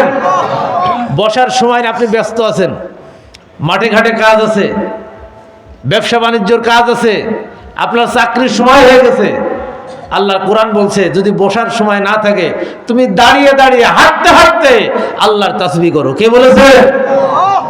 আল্লাহ কোরআন বলেছেন। হ্যাঁ, যদি এই সময় না থাকে তাহলে তুমি শুয়ে, অসুস্থ মানুষ, বসারও সুযোগ নাই, আবার দাঁড়িয়ে দাঁড়িয়ে ব্যবসার কাজ, অন্য কাজে যাওয়ার সুযোগ নাই, তাহলে তোমাকে এখন শুয়ে পড়তে হবে বা চেয়ারে বসে বা যেভাবে পড়তে হবে, ঠিক না? এই অবস্থায়ও তুমি আল্লাহর তাসবিহ করো নামাজের পরে। আল্লাহ রাব্বুল আলামিন কোরআনের মধ্যে বলেছেন, জোরে বলেন ঠিক না? আর এই সময়টা কোন দোয়া করতে হবে এটা শিখিয়েছেন বিশ্বনবী মুহাম্মদ রাসূলুল্লাহ সাল্লাল্লাহু আলাইহি ওয়াসাল্লাম। বিশ্বনবী মুহাম্মদ রাসূলুল্লাহ সাল্লাল্লাহু আলাইহি ওয়াসাল্লাম সর্বপ্রথম সালাম ফেরানোর পরে বলতেন আল্লাহু আকবার, একবার বলতেন, এরপর আস্তাগফিরুল্লাহ 3 বার বলতেন, এরপরে বিশ্বনবী পড়তেন আল্লাহুম্মা আনতাস সালাম ওয়া মিনকাস সালাম তাবারাকতা ইয়া জাল জালালি ওয়াল ইকরাম। এরপরে বিশ্বনবী আরো পড়তেন আল্লাহুম্মা আইন্নি আলা যিকরিকা ওয়া শুকরিকা ওয়া হুসনি ইবাদাতিকা। আব্দুল্লাহ ইবনে মাসউদ রাদিয়াল্লাহু তাআলা আনহু বলছেন রাসূলুল্লাহ সাল্লাল্লাহু আলাইহি সাল্লামের মুখ থেকে যখন আমি এই দোয়াটা শুনেছিলাম, মৃত্যুর আগ পর্যন্ত আমি কোনোদিন এই দোয়া পড়তে ভুলে যাই নাই। এরপরে বিশ্বনবী পড়তেন 33 বার সুবহানাল্লাহ, 33 বার আলহামদুলিল্লাহ, 34 বার আল্লাহু আকবার। কোন কোন বর্ণনা এসেছে 33 বার আল্লাহু আকবার ও তামামাল মিয়া লা ইলাহা ইল্লাল্লাহু ওয়াহদাহু লা শারীকা লাহু লাহুল মুলকু ওয়া লাহুল হামদু ওয়া হুয়া আলা কুল্লি শাইইন। এইটার মাধ্যমে বিশ্বনবী 100 পূর্ণ করতেন। আল্লাহ নবী বলেছেন যে ব্যক্তি ফরজ নামাজের পরে এই 33 বার সুবহানাল্লাহ, 33 বার আলহামদুলিল্লাহ, 33 বার আল্লাহু আকবার এবং এটা দিয়ে যে 100 পূর্ণ করবে, আল্লাহ রাব্বুল আলামিন বললেন গুফিরা খতায়াহুম ওয়ালাউ কানা ফি জাবাদিল বাহার। ওই ব্যক্তির আমলনামায় যদি সমুদ্রের ফেনা পরিমাণ গুনাহ থাকে, রব্বুল আলামিন ওই গুনাহগুলি সব মাফ করে দেবে। সুবহানাল্লাহ।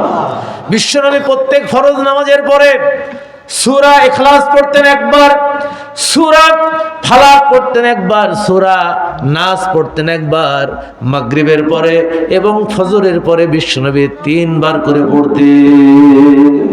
আবার বিশ্বনবী দোয়া করতেন, সাইয়্যিদুল ইস্তিগফার করতেন আল্লাহুম্মা আনতা রাব্বি লা ইলাহা ইল্লা আনতা খালাকতানি ওয়া আনা আবদুকা ওয়া আনা আলা আহদিকা ওয়া আহদিকা মাস্তাতাতু আবু লাকানি বিনি'মাতিকা আলাইয়া আবু লাকানি বিনি'মাতিকা আলাইয়া।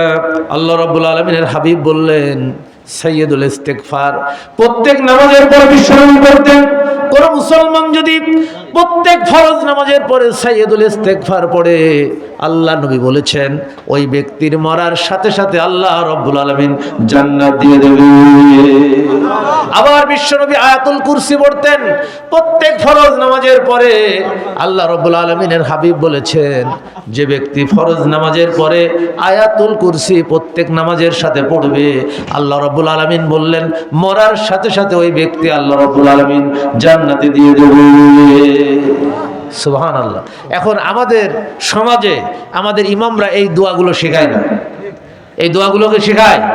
এই দোয়াগুলো পড়ুন, এরপরে হাত তুলে আপনি আল্লাহর কাছে চান, তাহলে আল্লাহ খুশি হবে না বেজার? কারণ এটা শিখিয়েছেন কে? রাসূলুল্লাহ সাল্লাল্লাহু আলাইহি ওয়াসাল্লাম। এজন্য নামাজ পড়তে হবে যদি এভাবে রাসূলুল্লাহর দেখানো পদ্ধতি অনুযায়ী কেউ নামাজ আদায় করে, তাহলে সে আদালতে আখিরাতে নামাজের মর্যাদা পাবে। যেন বলে ঠিক না? রব্বুল আলামিন দ্বিতীয় শর্ত দিলেন সফলতা লাভ করার জন্য। ভীতি মিশ্রিত বিনয়ের সাথে নামাজ আদায় করার পরে দ্বিতীয় শর্ত দিলেন রব্বুল আলামিন আল্লাযীনা হুম আনিল লাগবি মুরিদুন, যারা বেহুদা কথা এবং কাজ থেকে বিরত থাকে। কি থেকে বিরত থাকে? বেহুদা কথা এবং কাজ। আমরা কি বেহুদা কাজ করি নাকি করি না? বেহুদা কথা বলি নাকি বলি না? দেখেন, শুরু হবে কালকে ফজরের পরে, দেখবেন চায়ের দোকানে এই মাহফিল নিয়ে গল্প শুরু হবে যে হুজুর কি আলোচনা করেছে, কি কথা বলেছে, কোনটা খারাপ বলেছে, কোনটা ভালো বলেছে। এরকম আলোচনা হবে নাকি হবে না? রাজনীতি নিয়ে আলোচনা, যে ডক্টর ইউনূস কোনটা ভালো করছে, কোনটা খারাপ করছে, বিএনপি কি করছে, আওয়ামী লীগ এখন কোথায় আছে, জামাত এখন কি করছে, এইরকম আলাপ আলোচনা চায়ের দোকান আছে না নাই? আচ্ছা, আপনার এই আলোচনায় এ জাতির জন্য কতটুকু কল্যাণ হবে? আপনার কতটুকু কল্যাণ হবে? এই বেহুদা কথা কাজ কোন মোমেন কখনো করতে পারে না। কারণ আপনার আমার প্রত্যেকটা সেকেন্ড, প্রত্যেকটা মিনিটের হিসাব আল্লাহ আদালতে আখিরাতে আল্লাহর দরবারে আল্লাহ রাব্বুল আলামিন আমাদেরকে দেখাবে। কথা কি আমার? আল্লাহ রাব্বুল আলামিন বলেছেন, إذ يتلقى المتلقيان عن اليمين وعن الشمال قعيد ما يلفظ من قول إلا لديه رقيب عتيد الله أكبر। দুজন নিয়ন্ত্রণকারী ফেরেশতা তোমার আমার ডাইনে এবং বামে বসে বসে নিয়ন্ত্রণ করছে, কোথায় যাও কি করো সব কিছু লিখতেছে। আল্লাহর কোরআন বলছে মানুষ এমন কোনো কথা বলে না যা ফেরেশতারা রেকর্ড না করে। অর্থাৎ আমরা যা বলি সব কিছু আল্লাহ রব্বুল আলামিন রেকর্ড করছেন, নাকি করছেন না? বিশ্বাস আছে তো? কি বলেন, বিশ্বাস আছে? এবং এই দুনিয়ার প্রত্যেকটা কাজের হিসাব আদালতে আখিরাতে আল্লাহর সামনে দেওয়া লাগবে, নাকি একটুখানি মাপ পাবো? মাপ আছে? কিয়ামতের দিন আল্লাহর কোরআন সব বলে দিয়েছে। কোরআনের জন্য complete code of life. Quran complete code of life, যার মধ্যে কোনো কিছু বাদ পড়ে না, সব আল্লাহ রাব্বুল আলামিন বর্ণনা করে দিয়েছেন। সুবহানাল্লাহ। কিয়ামতের দিন কিছু মানুষ যখন আমলনামা হাতে পাবে, আমলনামা হাতে পাওয়ার পরে বলবে, আল্লাহ আমার এই আমলনামার মধ্যে অতিরিক্ত লেখা হয়ে গেছে, আমি তো এত খারাপ কাজ করি নাই। এখনো বাংলাদেশের মানুষ যারা মদ খায়, মদখোর আছে না নাই? মদখোরের কাছে যদি বলে এই মদখোর, ওর যদি শক্তি থাকে আপনার নাক মুখ কিন্তু সে ফাটাই দেবে। কেন মদখোর বলে? আসলে কিন্তু সে মদ খায়, ঠিক না? অর্থাৎ নিজের অপরাধটা সে স্বীকার করতে চায় না, প্রকাশ করতে চায় না। আল্লাহর দরবারে যখন তার আমলনামা তার হাতে দেওয়া হবে, সে বলবে আল্লাহ এত অন্যায় কাজ তো আমি করি নাই। আল্লাহ রাব্বুল আলামিন তখন বান্দার আমলনামার রেকর্ড ভিডিও চিত্র বান্দার সামনে আল্লাহ রাব্বুল আলামিন প্লে করে দেবেন। ভিডিও চিত্র, ভিডিও ক্লিপটা, লাইফ স্টাইলটা আল্লাহ রাব্বুল আলামিন চোখের সামনে, বান্দার সামনে যখন প্লে করে দেবেন, কোন অপরাধটা করেছিলেন, কার সম্পদ চুরি করেছিলে, কার গায়ে অন্যায়ভাবে হাত দিয়েছিলে, কার কে ক্ষতি করেছিলে, আল্লাহ রাব্বুল আলামিন কোরআনুল কারীম বলছে সব কিছু বান্দার সামনে আল্লাহ ফাঁস করে দেবে। ওই সময় বান্দা আশ্চর্য হয়ে যাবে, বলবেন মালি হাযাল কিতাব লা ইউগাদিরু সগীরাতাও ওয়ালা কাবীরা ইল্লা আহসাহা। আল্লাহু আকবার। মানুষ আশ্চর্য হয়ে যাবে, বলবে আল্লাহ কি আশ্চর্য ধরনের আমলনামা, যার মধ্যে কোনো কিছু বাদ পড়ে নাই। আমার জীবনে যত অপরাধ করেছি, যত খারাপ কাজ করেছি, সব আমলনামার মধ্যে লেখা আছে। উপায় আছে? কি বলেন, উপায় আছে? উপায় নাই, উপায় নাই। আদালতে আখিরাতে প্রত্যেকটা কাজের হিসাব আল্লাহর দরবারে দেওয়া লাগবে। জোরে ঠিক না? সম্মানিত ভাইরা আমার, বন্ধুরা আমার, মায়ের আমার, বোনের আমার, যত মায়েরা বোনের এসেছেন শব্দ যন্ত্রের মাধ্যমে, যত লোক শুনছেন, যত মায়েরা বোনেরা আছেন, আমি সকলের উদ্দেশ্যে এই ঘটনাটি বলতে চাই। আমরা আরবি লিটারেচারে ঘটনাটা পড়েছিলাম। মুহাদ্দিস আব্দুল্লাহ বিন মুবারকের জীবনীতে এই ঘটনাটা লেখা আছে। জগৎ বিখ্যাত মুহাদ্দিস, এমন কোনো মুহাদ্দিস নাই যিনি আব্দুল্লাহ বিন মুবারকের নাম জানে না। মুহাদ্দিস আব্দুল্লাহ বিন মুবারক একবার হজ করতে এসেছেন। হজ করে যখন তিনি বাড়িতে যাবেন, এমন সময় দেখেন কাবার চত্বরে এক কোনায় জীর্ণ শীর্ণ একটা চাদরের মধ্যে একজন শুয়ে আছে। লোকটাকে চেনা যায় না চাদর মুড়ি দিয়ে।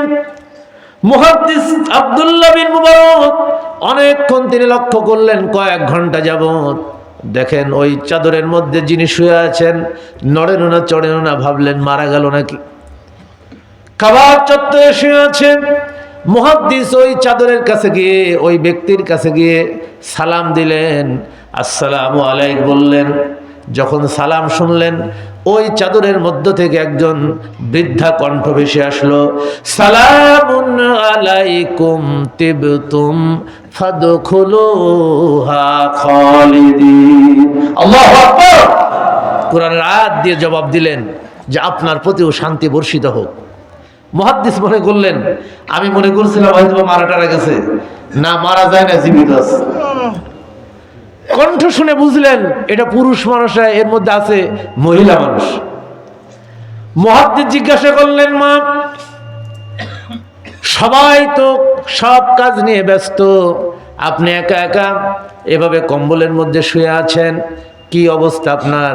এই অবস্থায় কেন পড়ে আছেন? বুড়িমা তখন পর্দার মধ্য থেকে আরেকটা কোরআনের আয়াত তেলাওয়াত করে শোনালেন,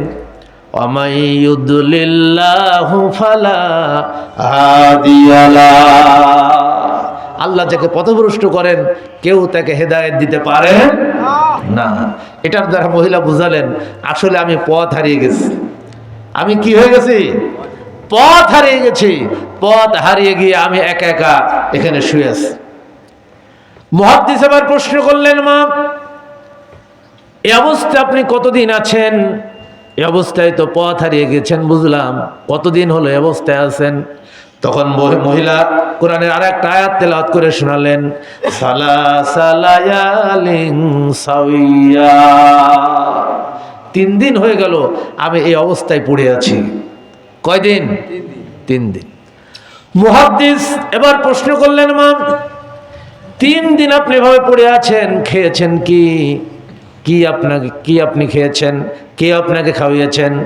তখন বুড়ি কোরআনের আরেকটা আয়াত পড়ে জবাব দিয়ে দিলেন, আল্লাযী হুয়া ইউতঈমুনি ওয়া ইয়াসকি। আমি যখন ক্ষুধার্ত হই ওই আল্লাহ রাব্বুল আলামিন আমাকে খাওয়ায়, আর আমি যখন তৃষ্ণার্ত হই ওই আল্লাহ রাব্বুল আলামিন আমাকে পান করান। অর্থাৎ রিজিকের মালিক আল্লাহ, তিনি বুঝিয়ে দিলেন আল্লাহ রাব্বুল আলামিন আমার রিজিকের ব্যবস্থা করে থাকে।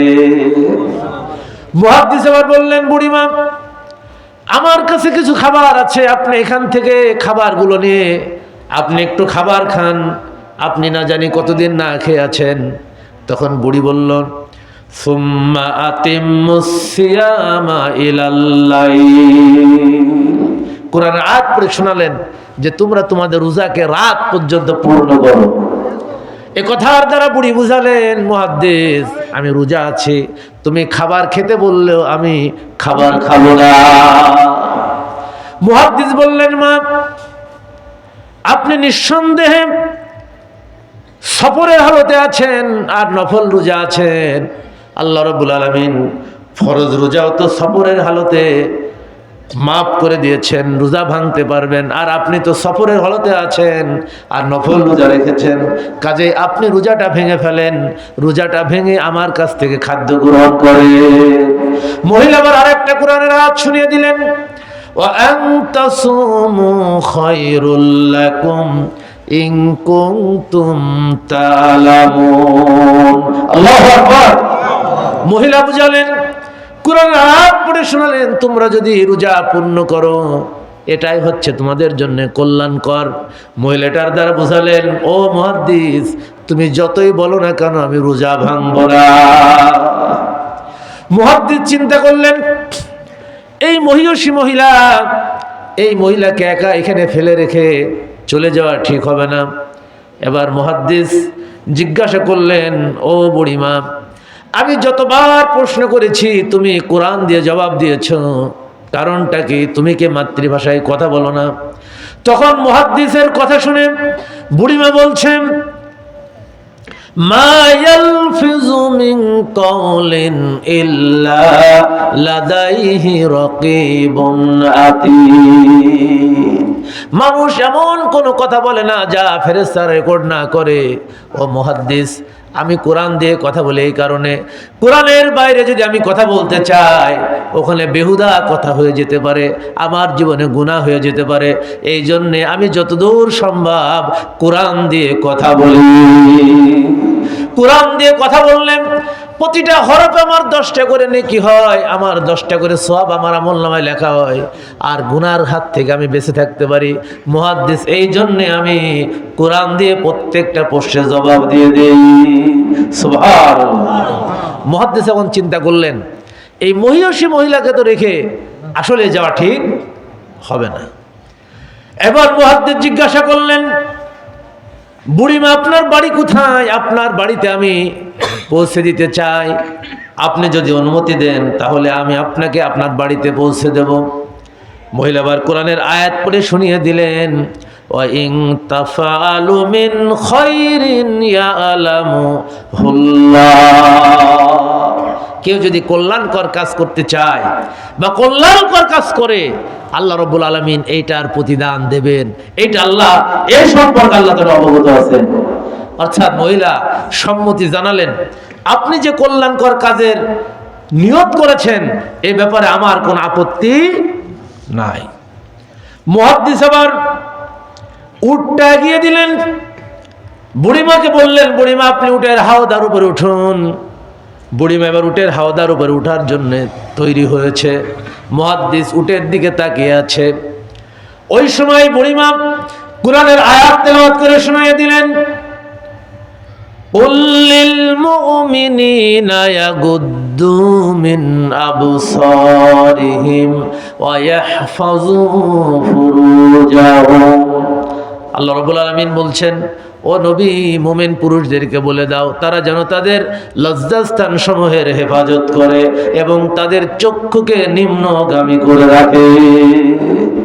মুহাদ্দিস মনে মনে একটু লজ্জা পেলেন, অর্থাৎ মহিলা বুঝাতে চাইলেন আমি বৃদ্ধ মানুষ, উটের হাওদার উপরে উঠতে গিয়ে আমি তো বেসতর হয়ে যেতে পারি, কাজেই মুহাদ্দিস তুমি তোমার চক্ষুকে নিম্নগামী করো, এদিকে তুমি তাকিও না। বলে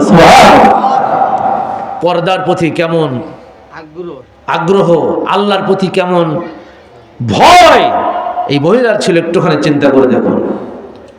মুহাদ্দিস মনে মনে ভাবতেছেন আমি যতটা প্রশ্ন করেছি কোরআন দিয়ে জবাব দিয়েছে মহিলা, আমি তো মাতৃভাষা একটাও কথা বলাইতে পারি নাই, এখন আমি তার মাতৃভাষায় কথা বলি ছাড়বো।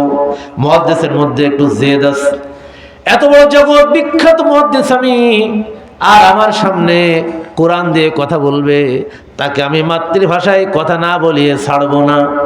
এবার উটের হাওদার উপর উঠলেন, মুহাদ্দিস রওনা করলেন, জিজ্ঞাসা করলেন মা কোথায় যাব, আপনার বাড়ি কোথায়? মুহাদ্দিস মনে করেছিলেন তার গ্রামের নাম বোধহয় কোরআনের মধ্যে নাই। এবার মহিলা কোরআনের আয়াত তেলাওয়াত করে শুনিয়ে দিলেন, সুবহানাল্লাযী আসরা বিআবদিহি লাইলাম মিনাল মাসজিদিল হারামি ইলাল মাসজিদিল আকসা। আল্লাহু আকবার। মুহাদ্দিসকে শোনালো, মুহাদ্দিস আমি বাইতুল আকসা থেকে এসেছি, বাইতুল হারামে আল্লাহ রাব্বুল আলামিন রাতের একটা অংশে তার বান্দাকে মসজিদে হারাম থেকে মসজিদ আকসা পর্যন্ত ভ্রমণ করিয়েছেন। আমি সেই বাইতুল আকসা মসজিদে হারামে এসেছি উমরা করার জন্য। আমার বাড়ি হচ্ছে বাইতুল মাকদাসের কাছে। মুহাদ্দিসে এবারও হেরে গেলেন। এবার জিজ্ঞাসা করলেন, পথ চলা শুরু করেছেন, এবার জিজ্ঞাসা করলেন বুড়িমা আপনার কোনো সন্তান আছে নাকি?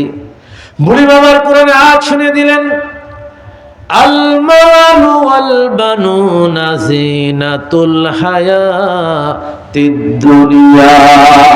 আল্লাহু আকবার। মহিলা বুঝালেন আল মালু ওয়াল বানুনা জিনাতুল হায়াতিদ দুনিয়া, মাল সম্পদ সন্তান সন্ততি এগুলো হচ্ছে দুনিয়ার সৌন্দর্য। এই দুনিয়ার সৌন্দর্য থেকে আল্লাহ আমাকে বঞ্চিত করেন না।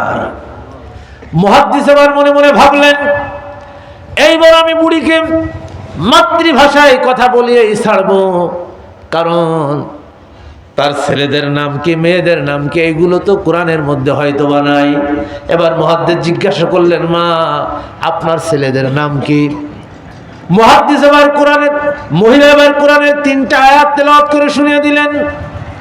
ইয়া ইয়াহইয়া খুযিল কিতাবা বিকুওয়া ওয়া কাল্লামাল্লাহি মূসা তাকলিমা ওয়াত্তাখাযাল্লাহু ইব্রাহিমা খলিলা। আল্লাহু আকবার। পরপর 3টা আয়াত শুনিয়ে দিলেন। বলল আমার বড় ছেলের নাম ইয়াহিয়া, এরপর আমার ছেলের নাম মুসা, এরপর আমার ছেলের নাম ইব্রাহিম। 3টা ছেলে আল্লাহ তাআলা আমাকে দিয়েছেন এবং 3টা ছেলের নাম তেলাওয়াত করে শুনিয়ে দিলেন। মুহাদ্দিস আর কথা বলার সাহস পেল না। দীর্ঘ পথ পাড়ি দিয়ে যখন বাড়িতে পৌঁছে গেলেন, এইবার মহিলা কিছু মুদ্রা আনলেন, ছেলেদেরকে ডাকলেন। ছেলেদেরকে ডেকে আবার বললেন, ফাবাসু আহাদাকুম বিওয়ারিকিকুম হাযিহি ইলাল মদিনা। আল্লাহু আকবার। ছেলেদেরকে ডেকে বললেন, ও আমার ছেলেরা, এই মুদ্রা গুলিয়ে তোমরা বাজারে যাও, বাজার থেকে কিছু সুস্বাদু খাবার কিনে নিয়ে আসো, বাজার করে নিয়ে আসো। ছেলেরা বাজার করে নিয়ে আসলো। সুন্দর করে খাবারের প্লেটগুলো, ফল ফলাদিগুলো সাজিয়ে, প্লেটে সাজিয়ে এবার বুড়িমা মুহাদ্দিসের সামনে দিয়ে বললেন, কুলু আশরাবু হানিয়াম মারিয়া বিমা আসলাফতুম ফিল আইয়ামিল খালিয়া। মুহাদ্দিসকে বললেন, ও মুহাদ্দিস, এই দীর্ঘ সময় ধরে তুমি আমার জন্য কষ্ট করেছ, সেই মসজিদে হারাম থেকে মসজিদে আকসা পর্যন্ত এসেছ, আমার জন্য কষ্ট করেছ। এই দীর্ঘদিন কষ্ট করার বিনিময় হিসেবে এই খাদ্য সামগ্রী থেকে কিছু খাদ্য তুমি গ্রহণ করো। মুহাদ্দিস আর কথা বলার সাহস পেলেন না। মুহাদ্দিস যখন চলে আসবেন, ছেলেদেরকে ডাকলেন। ছেলেদেরকে বললেন, ও ছেলেরা, তোমার মা কতদিন যাবত এভাবে কোরআন দিয়ে কথা বলে? ছেলেরা বললেন, ও মুহাদ্দিস, আমার মা একদিন নাই, 2 দিন নাই, 1 বছর নাই, 2 বছর নাই, প্রায় 40 বছর হয়ে গেল আমার মা আমাদের সাথে কোরআন ছাড়া কথা বলেন না। সুবহানাল্লাহ। এরকম মহিষী মহিলা আমাদের সমাজের দরকার আছে না? এজন্য মা বোনেরা যারা এসেছেন, মা বোনদেরকে সিদ্ধান্ত নিতে হবে, ওই রকম মহিলার মতো পর্দাশীল হতে হবে, ওই রকম মহিলাদের মতো অত্যন্ত চরিত্রবান হতে হবে, কোরআনের হাফেজ হতে হবে। ঠিক না? সম্মানিত ভাইরা, আমি আল্লাযীনা হুম আনিল লাগবি মুরিদুন এই আয়াতের ব্যাখ্যা করতে গিয়ে এই কথাগুলো বললাম। 3 নম্বর আল্লাহ রাব্বুল আলামিন বলেছেন, আল্লাযীনা হুম লিয-যাকাতি ফাইলুন, যারা তাদের কর্ম সম্পাদন করে পবিত্রতম পন্থায়। কি করে বলেন? কি করে? কাজ করে। কোন পন্থায় কাজ করে? নাকি অপবিত্রতম পন্থায়? অপবিত্র ভাবে নাকি পবিত্র ভাবে? এই জাকিউন শব্দটা খুবই গুরুত্বপূর্ণ। এটা একটা ঝিনুকের মতো, যেই ঝিনুকের মধ্যে আল্লাহ রাব্বুল আলামিন একটা মহাসাগর ঢুকিয়ে দিয়েছেন। সুবহানাল্লাহ। মহাসাগর। যারা পবিত্রতম পন্থায় তারা তাদের কর্ম সম্পাদন করে, অর্থাৎ পবিত্রতম পন্থা হচ্ছে কোরআনের পথ। ঠিক না? কোরআন যেটা বলেছে এটা পবিত্র, কোরআনের বাইরে যা আছে সব অপবিত্র। ঠিক না? এখন আজকে আমাদের সমাজ, আমাদের দেশ অপবিত্রতায় ভরে গেছে। সুদ আমাদের দেশে আছে না নাই? এই এলাকায় আছে না নাই? এখন ব্যবসা বাদ দিয়ে সুদের ব্যবসা শুরু করছে। আমাদের যুবকরা সুদের ব্যবসা করে, এমনকি মহিলারাও করে। এখন সুদ হালাল না হারাম? বলেন হালাল না হারাম? এটা কি পবিত্র নাকি অপবিত্র? যারা সুদ খায়, সুদ দেয়, সুদের হিসাব লেখে, সুদের সাক্ষী হয়, কয় শ্রেণী? বলেন কয় শ্রেণী? তারা যাবে কোথায়? বলেন কোথায় যাবে? কোরআন বলছে সূরা বাকারা 275 নম্বর আয়াত থেকে সুদের বর্ণনা করেছেন আল্লাহ তাআলা। আল্লাযিনা ইয়াকুলুনা রিবা, এবার দৌড় মারবে, জান সুদখোররা দৌড় মারবে। অনেকে বলবে হুজুররা শুরু করেছে সুদ। আসলে বলেন সুদ এটা হচ্ছে বাংলার মুসলমানদের জন্য সবচাইতে বড় অভিশাপ। ঘরে ঘরে সুদ, বাজারে বাজারে সুদ, ব্যাংকে সুদ, যেখানে যাবেন সেখানে সুদ, জমি বন্ধক থই তাও সুদ। জমি বন্ধক থো আর ব্যবসা আছে না নাই, এগুলো সুদ। আর নগদ টাকায় তো এখন ভালোই পাওয়া যায়, ব্যাংকের থেকে লাভ দেয় 6%। বলে এই 6%-এ হয় নাকি? 20% না হলে কি আমার এই ব্যবসা জমজমাট হয়? এই জন্যে টাকা দেয়, 1 বছর 1 লাখ দেবো, আমার দিতে হবে 20,000 টাকা। এরকম সুদখোর আছে না নাই? এই এলাকায় আছে। এই সুদখোররা যাবে জাহান্নামে। কোথায় যাবে বলেন, কোথায় যাবে? জাহান্নামে যাবে। অপবিত্রতম পন্থায় তারা তাদের কাজ সম্পাদন করবে। এটা অপবিত্র, এটা কখনোই পবিত্র হতে পারে না। আল্লাহর কোরআন বলছে কিয়ামতের দিন সুদখোর উঠবে জিনে ধরা রোগীর মতো। জিনে ধরা রোগী দেখলে চিনা যায় নাকি চিনা যায় না? চিনা যায় না, স্বাভাবিক আচরণ করে। কিয়ামতের দিন সুদখোর উঠবে ওই রকম, দেখলে চিনা যাবে এই সুদখোর ছিল। ওদেরকে আল্লাহ তাআলা আলাদা কাতারে দাঁড় করাবেন। আজকে আলাদা কাতারে দাঁড়া।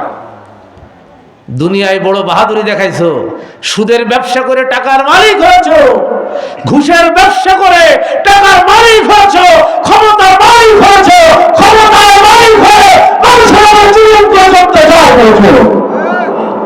এরকম জালেম তো আমাদের দেশে নাই।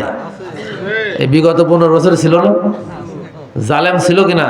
কোরআনের কথা বলার সুযোগ হয় না। কোরআনের মাহফিলগুলো বন্ধ করে দেওয়া হবে, কারণ জালেমদের বিরুদ্ধে কোরআনের মাহফিলে কথা হবে। পালায় গেছে ফ্যাসিবাদ। কই গেছে? আল্লামা দেলোয়ার হোসেন সাইদি রাহিমাহুল্লাহ বলেছিলেন, এমন ভাবে ঝাঁকি দেবো আমরা আছি বলে, এমন ভাবে ঝাঁকি দেবো মামা বাড়ি দিল্লি গিয়ে পড়বা। পড়ছেও সেই জায়গায়, তার বাপও নাকি পড়ছিল ওই জায়গায়, সে পড়ছে ওই জায়গায়।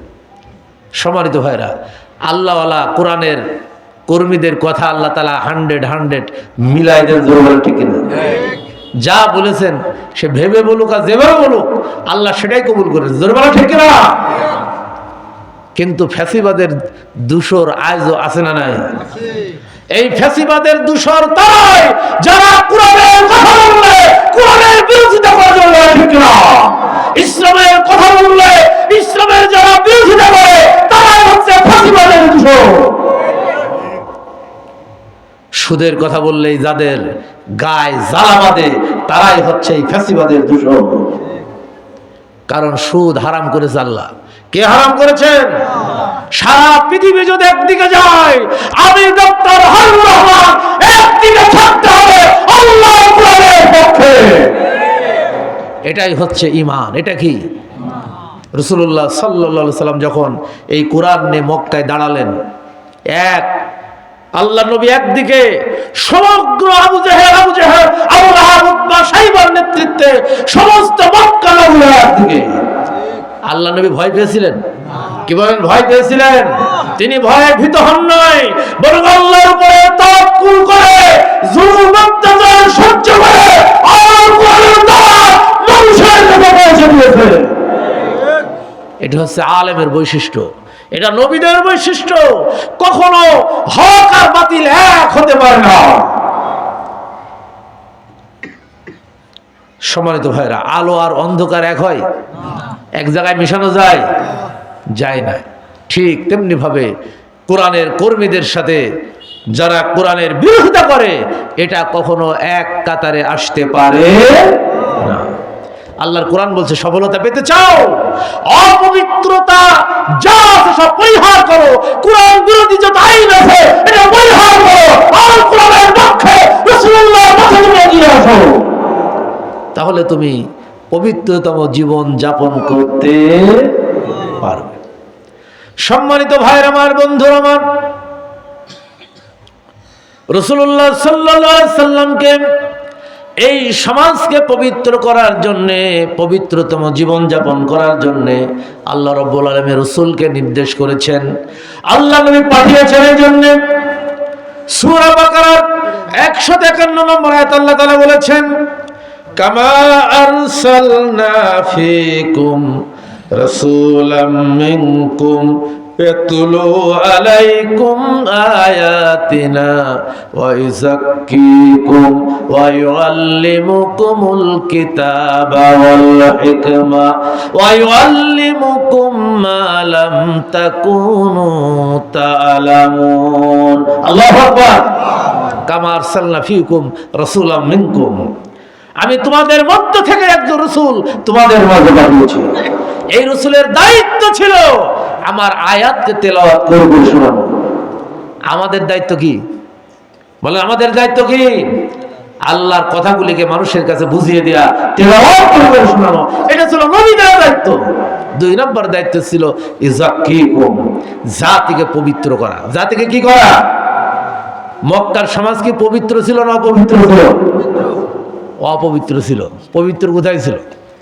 জীবন্ত কন্যা সন্তানকে জীবন্ত হত্যা করা হতো, নারীর কোনো মর্যাদা ছিল না। সেই সমাজে বিশ্বনবী এসেছেন, জনগণ ঠিক কিনা? যেটাকে বলা হয় আইয়ামে জাহিলিয়া, ওটা কি পবিত্র সমাজ? কিন্তু সেই সমাজকে বিশ্বনবী এই কোরআনের ফ্রেমে, এই কোরআনের ভিত্তিতে সেই সমাজকে আলোকিত করেছিলেন নাকি করেন নাই? এটা হচ্ছে ইযাক্কিকুম, তোমাদেরকে পবিত্র করবে। 3 নম্বর বৈশিষ্ট্য।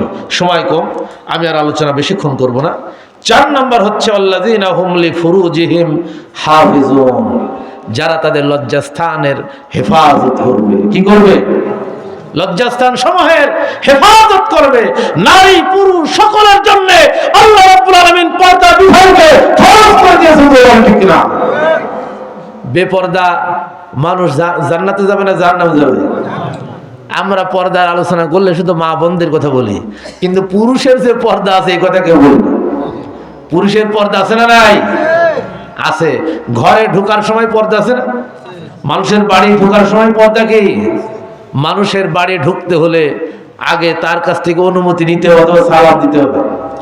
আছে কোরআনের মধ্যে।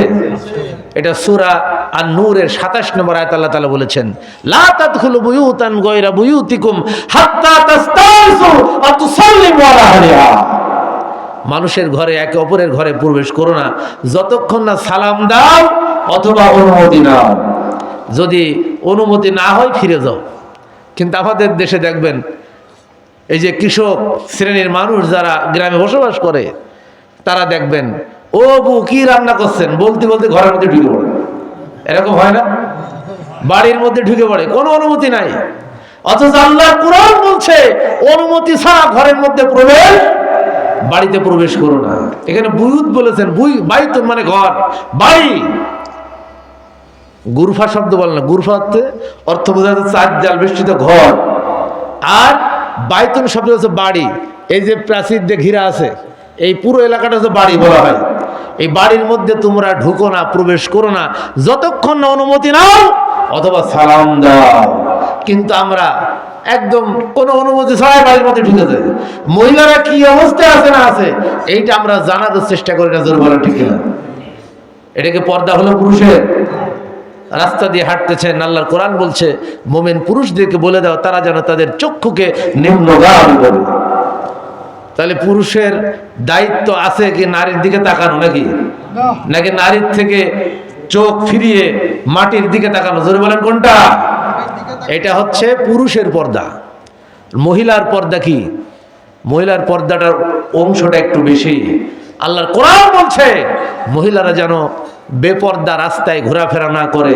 যদি রাস্তায় বের হতে হয় তাহলে অবশ্যই তাদেরকে সুন্দর পোশাক পরে, সেই পোশাকটা হবে এমন, তার বুকের উপরে ওড়না দিয়ে এমন ভাবে সে বের হবে আপনা আপনি প্রকাশিত জায়গা ছাড়া কোনো অঙ্গ যাতে দেখা না যায়। ঠিক না?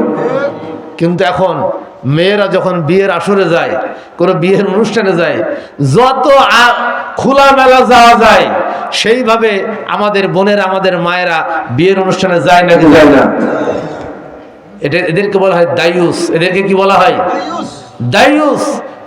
আদ-দাইয়ুস লা ইয়াদখুলুল জান্নাহ, আল্লাহ নবী বলেছেন দাইয়ুস কখনো জান্নাতে প্রবেশ করবে না। এজন্য পুরুষের যেমন পর্দা আছে, নারীদের সেরকম পর্দা আছে। লম্বা আলোচনা আছে, আমি আজকে আর কথা বলতে পারছি না। এরপরের বৈশিষ্ট্য হচ্ছে আল্লাহ রাব্বুল আলামিন বলেছেন, তবে 14 শ্রেণীর সাথে পর্দা করার প্রয়োজন হবে না। কত শ্রেণী? এখানে বলেছেন ইল্লা আলা আজওয়াজিহিম আও মা মালাকাত আইমানুকুম ফাইন্নাহুম গায়রু মালুমিন। নিজের স্ত্রীর ক্ষেত্রে লজ্জাস্থান হেফাজতের কোনো প্রয়োজন নাই। আর অধিকারভুক্ত দাসীর বর্ণনা এসেছে, এটার ব্যাপারে উলামাদের মধ্যে অনেক মতভেদ আছে। এটা বিশেষ পরিস্থিতিতে এই আয়াতের হুকুম কার্যকর হবে। যেমন যুদ্ধলব্ধ নারীদেরকে বলা হয় আও মা মালাকাত আইমানুকুম, তোমাদের ডান হাত যার মালিক হয়েছে, ডান হাত যার মালিক হয়েছে। মানুষ যুদ্ধ করে কোন হাত দিয়ে? বলেন, কোন হাত দিয়ে যুদ্ধ করে? বন্দুক চালায় কোন হাত দিয়ে? তরবারি চালায় কোন হাত দিয়ে? ডান হাতে বেশি। মানে বাম হাত দেয়া এরকম কাজ করে, দা কুপায় ইত্যাদি, এগুলো খুব কম। বলে ঠিক না? ডান হাত বেশি। যুদ্ধলব্ধ নারীদেরকে বলা হয় আও মা মালাকাত আইমানুকুম, তোমাদের অধিকারভুক্ত দাসী যারা, তাদের সাথেও আল্লাহর কোরআন বলছে তোমরা বৈবাহিক সম্পর্কের মাধ্যমে যেই আনন্দ উপভোগ করো এটা তাদের সাথেও জায়েজ আছে। এটা উদাহরণ হিসেবে ভালো করে না বুঝালে আপনারা এটা নিয়ে আবার কালকে বিতর্ক করবেন। হিন্দুস্তানের সাথে একটা জিহাদ হবে, রাসূলুল্লাহর হাদিস তিরমিজি এবং নাসাই আছে না নাই? সেই জিহাদে মুসলমানরা বিজয় হবে। এখন মুসলমানরা বিজয় হলে মুসলমানদের হাতে অসংখ্য নারী আসবে নাকি আসবে না? এখন এইটা যদি আপনি বেমালুম সমাজে ছেড়ে দেন তাহলে সমাজে ব্যভিচার ছড়িয়ে পড়বে। সমাজে কি হবে? ব্যভিচার ছড়িয়ে পড়বে। এজন্য ইসলামী সরকার তখন এদেরকে যে যোদ্ধাদের মাঝে বন্টন করবে, এগুলো হচ্ছে আও মা মালাকাত আইমানুকুম। আল্লাহ রাব্বুল আলামিন এরপরে বললেন আল্লাযীনা হুম লিআমানাতিহিম ওয়া আহদিহিম রাউন, যারা আমানত সমূহ রক্ষা করবে এবং ওয়াদার হেফাজত করবে, আমানত এবং ওয়াদা রক্ষা করবে। খুব সংক্ষেপে বলছি, শুনুন ভাই আমার, বন্ধুরা আমার। আল্লাহ নবী বলেছেন আমানত যার মধ্যে নাই তার ঈমান নাই, আর যার ওয়াদা রক্ষা নাই, আল্লাহ রাব্বুল আলামিন বললেন কিয়ামতের দিন আল্লাহর সামনে ওয়াদা সম্পর্কে হিসাব দেওয়া লাগবে। এরপরে আল্লাহ তাআলা বললেন আল্লাযীনা হুম আলা সালাওয়াতিহিম ইউহাফিজুন, যারা তাদের নামাজকে হেফাজত করেছে। নামাজকে কি করেছে? হেফাজত করেছে। নামাজের হেফাজতের ব্যাপারে তাফসীরের মধ্যে যতগুলো বর্ণনা এসেছে এর মধ্যে 3টা শর্ত রয়েছে। কয়টা শর্ত? 1 নম্বর হচ্ছে নামাজ ওয়াক্ত মতো জামাতের সাথে আদায় করা। আমরা কি নামাজ জামাতের সাথে সবাই আদায় করতে পারি? সবাই পারে না, কারণ কোরআন বলেছে ওয়ারকাউ মা'আর রাকিন ইন্নাস সালাতা কানাত আলাল মুমিনিনা কিতাবাম মাওকুতা, নির্দিষ্ট সময়ের উপরে নামাজ ফরজ করা হয়েছে, সময় মতো নামাজ আদায় করা। 2 নম্বর, নামাজের মধ্যে যা পড়ি ওগুলো বুঝে পড়া। নামাজের মধ্যে যা পড়ি কি করে পড়া? বুঝে পড়া। আমরা ম্যাক্সিমাম নামাজের মধ্যে যা পড়ি আমরা কিন্তু বুঝি না, ঠিক না? 3 নম্বর হচ্ছে নামাজের মধ্যে যেটা পড়ি ওইটার আলোকে আমার নিজের জীবন গঠন করা। অর্থাৎ নামাজে গিয়ে সিজদা দিই কাকে? বলেন, কাকে সিজদা দিই? নামাজ থেকে বের হওয়ার পরে আমার সিজদা, আমার মাথনত যে আল্লাহর কাছে হয়, দুনিয়ার কারো কাছে যাতে না হয়। বলে ঠিক না? এভাবে যারা নামাজ আদায় করে আল্লাহর নবী বলছেন তাদের নামাজ কায়েম হয়েছে। তাদের নামাজ কি হয়েছে? কায়েম হয়েছে। আল্লাহ রাব্বুল আলামিন বলছেন এই বৈশিষ্ট্য যারা অর্জন করবে, কোরআনুল কারীম বলছে তাদের প্রতিদান কি হবে। আল্লাহ রাব্বুল আলামিন কোরআনের মধ্যে বলেছেন উলাইকা হুমুল ওয়ারিসুন আল্লাযীনা ইয়ারিসুনাল ফিরদাউসা হুম ফিহা খালিদুন। আল্লাহু আকবার। আল্লাহ রাব্বুল আলামিন তাদেরকে ওয়ারিস বানাবেন। কি বানাবেন? বলেন কি বানাবেন? ওয়ারিশ মানে কি? বাপ মরে গেলে যেটার মালিক হয় এটাকে কি বলা হয়? ওয়ারিশ। এটা কি কেউ কেড়ে নিতে পারে? বলেন এটা কেউ কেড়ে নিতে পারে? পারে না। আল্লাহ রাব্বুল আলামিন বললেন এভাবে তোমরা ওয়ারিশ হবে, ওয়ারিশ হিসেবে জান্নাতুল ফেরদাউসের মালিক হয়ে যাবে। সুবহানাল্লাহ। আমরা কি সেই জান্নাতুল ফেরদাউসের মালিক হতে চাই? কি বলেন হতে চাই?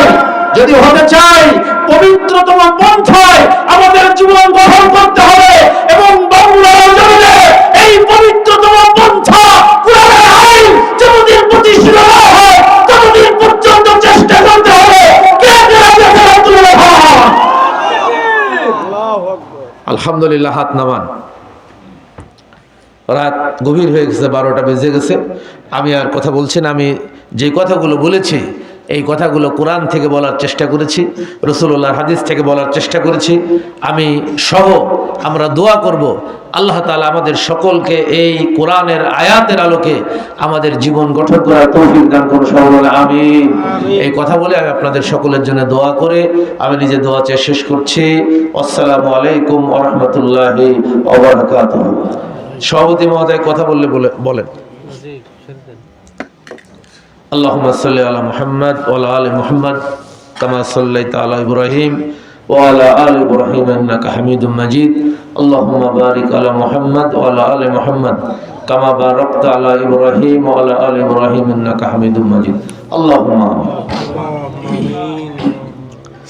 ربنا ظلمنا أنفسنا وإن لم تغفر لنا وترحمنا لنكونن من الخاسرين ربنا لا تزغ قلوبنا بعد إذ هديتنا وهب لنا من لدنك رحمة إنك أنت الوهاب رب ارحمهما كما ربياني صغيرا রব্বুল আলামিন সেই মাগরিব থেকে পর্যন্ত তোমার কোরআনের কথা শুনেছি, কোরআনের কথা বলেছি। এর মধ্যে যা সওয়াব হয়েছে সওয়াবটুকুন সোনার মদিনায় নবী পাকের রওজা মুবারকে পৌঁছিয়ে দাও। হযরত আদম আলাইহিস সালাম থেকে শুরু করে নিয়ে পর্যন্ত যত মুমিন মুমিনাত গহীন কবরে শায়িত আছে আল্লাহ, কবরের উপরে সওয়াবগুলো বখশিশ করে দাও। বিশেষ করে আমাদের পিতামাতা, দাদাদের, নানা নানি, শ্বশুর শাশুড়ি, আত্মীয়স্বজন যে যেখানে কবরে শায়িত আছে আল্লাহ, কবরগুলিকে তুমি জান্নাতের বাগান বানিয়ে দাও। রব্বুল আলামিন বিশেষ করে পিতামাতা অনেক কষ্ট করে সন্তানকে লালন পালন করেছে, নিজে না খেয়ে সন্তানকে খাওয়িয়েছে, নিজে কষ্ট করেছে, সন্তানকে কষ্ট দেয় নাই। ওই পিতামাতা কহিন কবরে শায়িত আছে আল্লাহ, ওই কবরগুলিকে তুমি জান্নাতের বাগান বানিয়ে দাও। জীবনের গুনাহ মাফ করে দাও আল্লাহ। রব্বুল আলামিন আমরা যারা হাত তুলেছে আমাদের জীবনের গুনাহ মাফ করে দাও। শয়নে স্বপনে জাগরণে যত গুনাহ করেছি শিরক বিদআত আল্লাহ সকল গুনাহ মাফ করে দিয়ে তোমার মাহবুব বান্দাদের মধ্যে শামিল করে নাও। রব্বুল আলামিন এই মাহফিল যারা আয়োজন করেছেন, যারা অর্থ দিয়েছেন, যারা সময় দিয়েছেন, বুদ্ধি দিয়েছেন, পরামর্শ দিয়েছেন, অনেকে পয়সা দিয়েছেন মসজিদের জন্য, মাহফিলের জন্য আল্লাহ, আদালতে আখিরাতে কঠিন মুসিবতের সময় এই মাহফিল আমাদের সকলের জন্য আল্লাহ তুমি নাজাতের ওসিলা বানাই দিও আল্লাহ। রব্বুল আলামিন অনেক মা বোনেরা এসেছেন, মা বোনদেরকে তুমি কবুল আর মঞ্জুর করে নাও।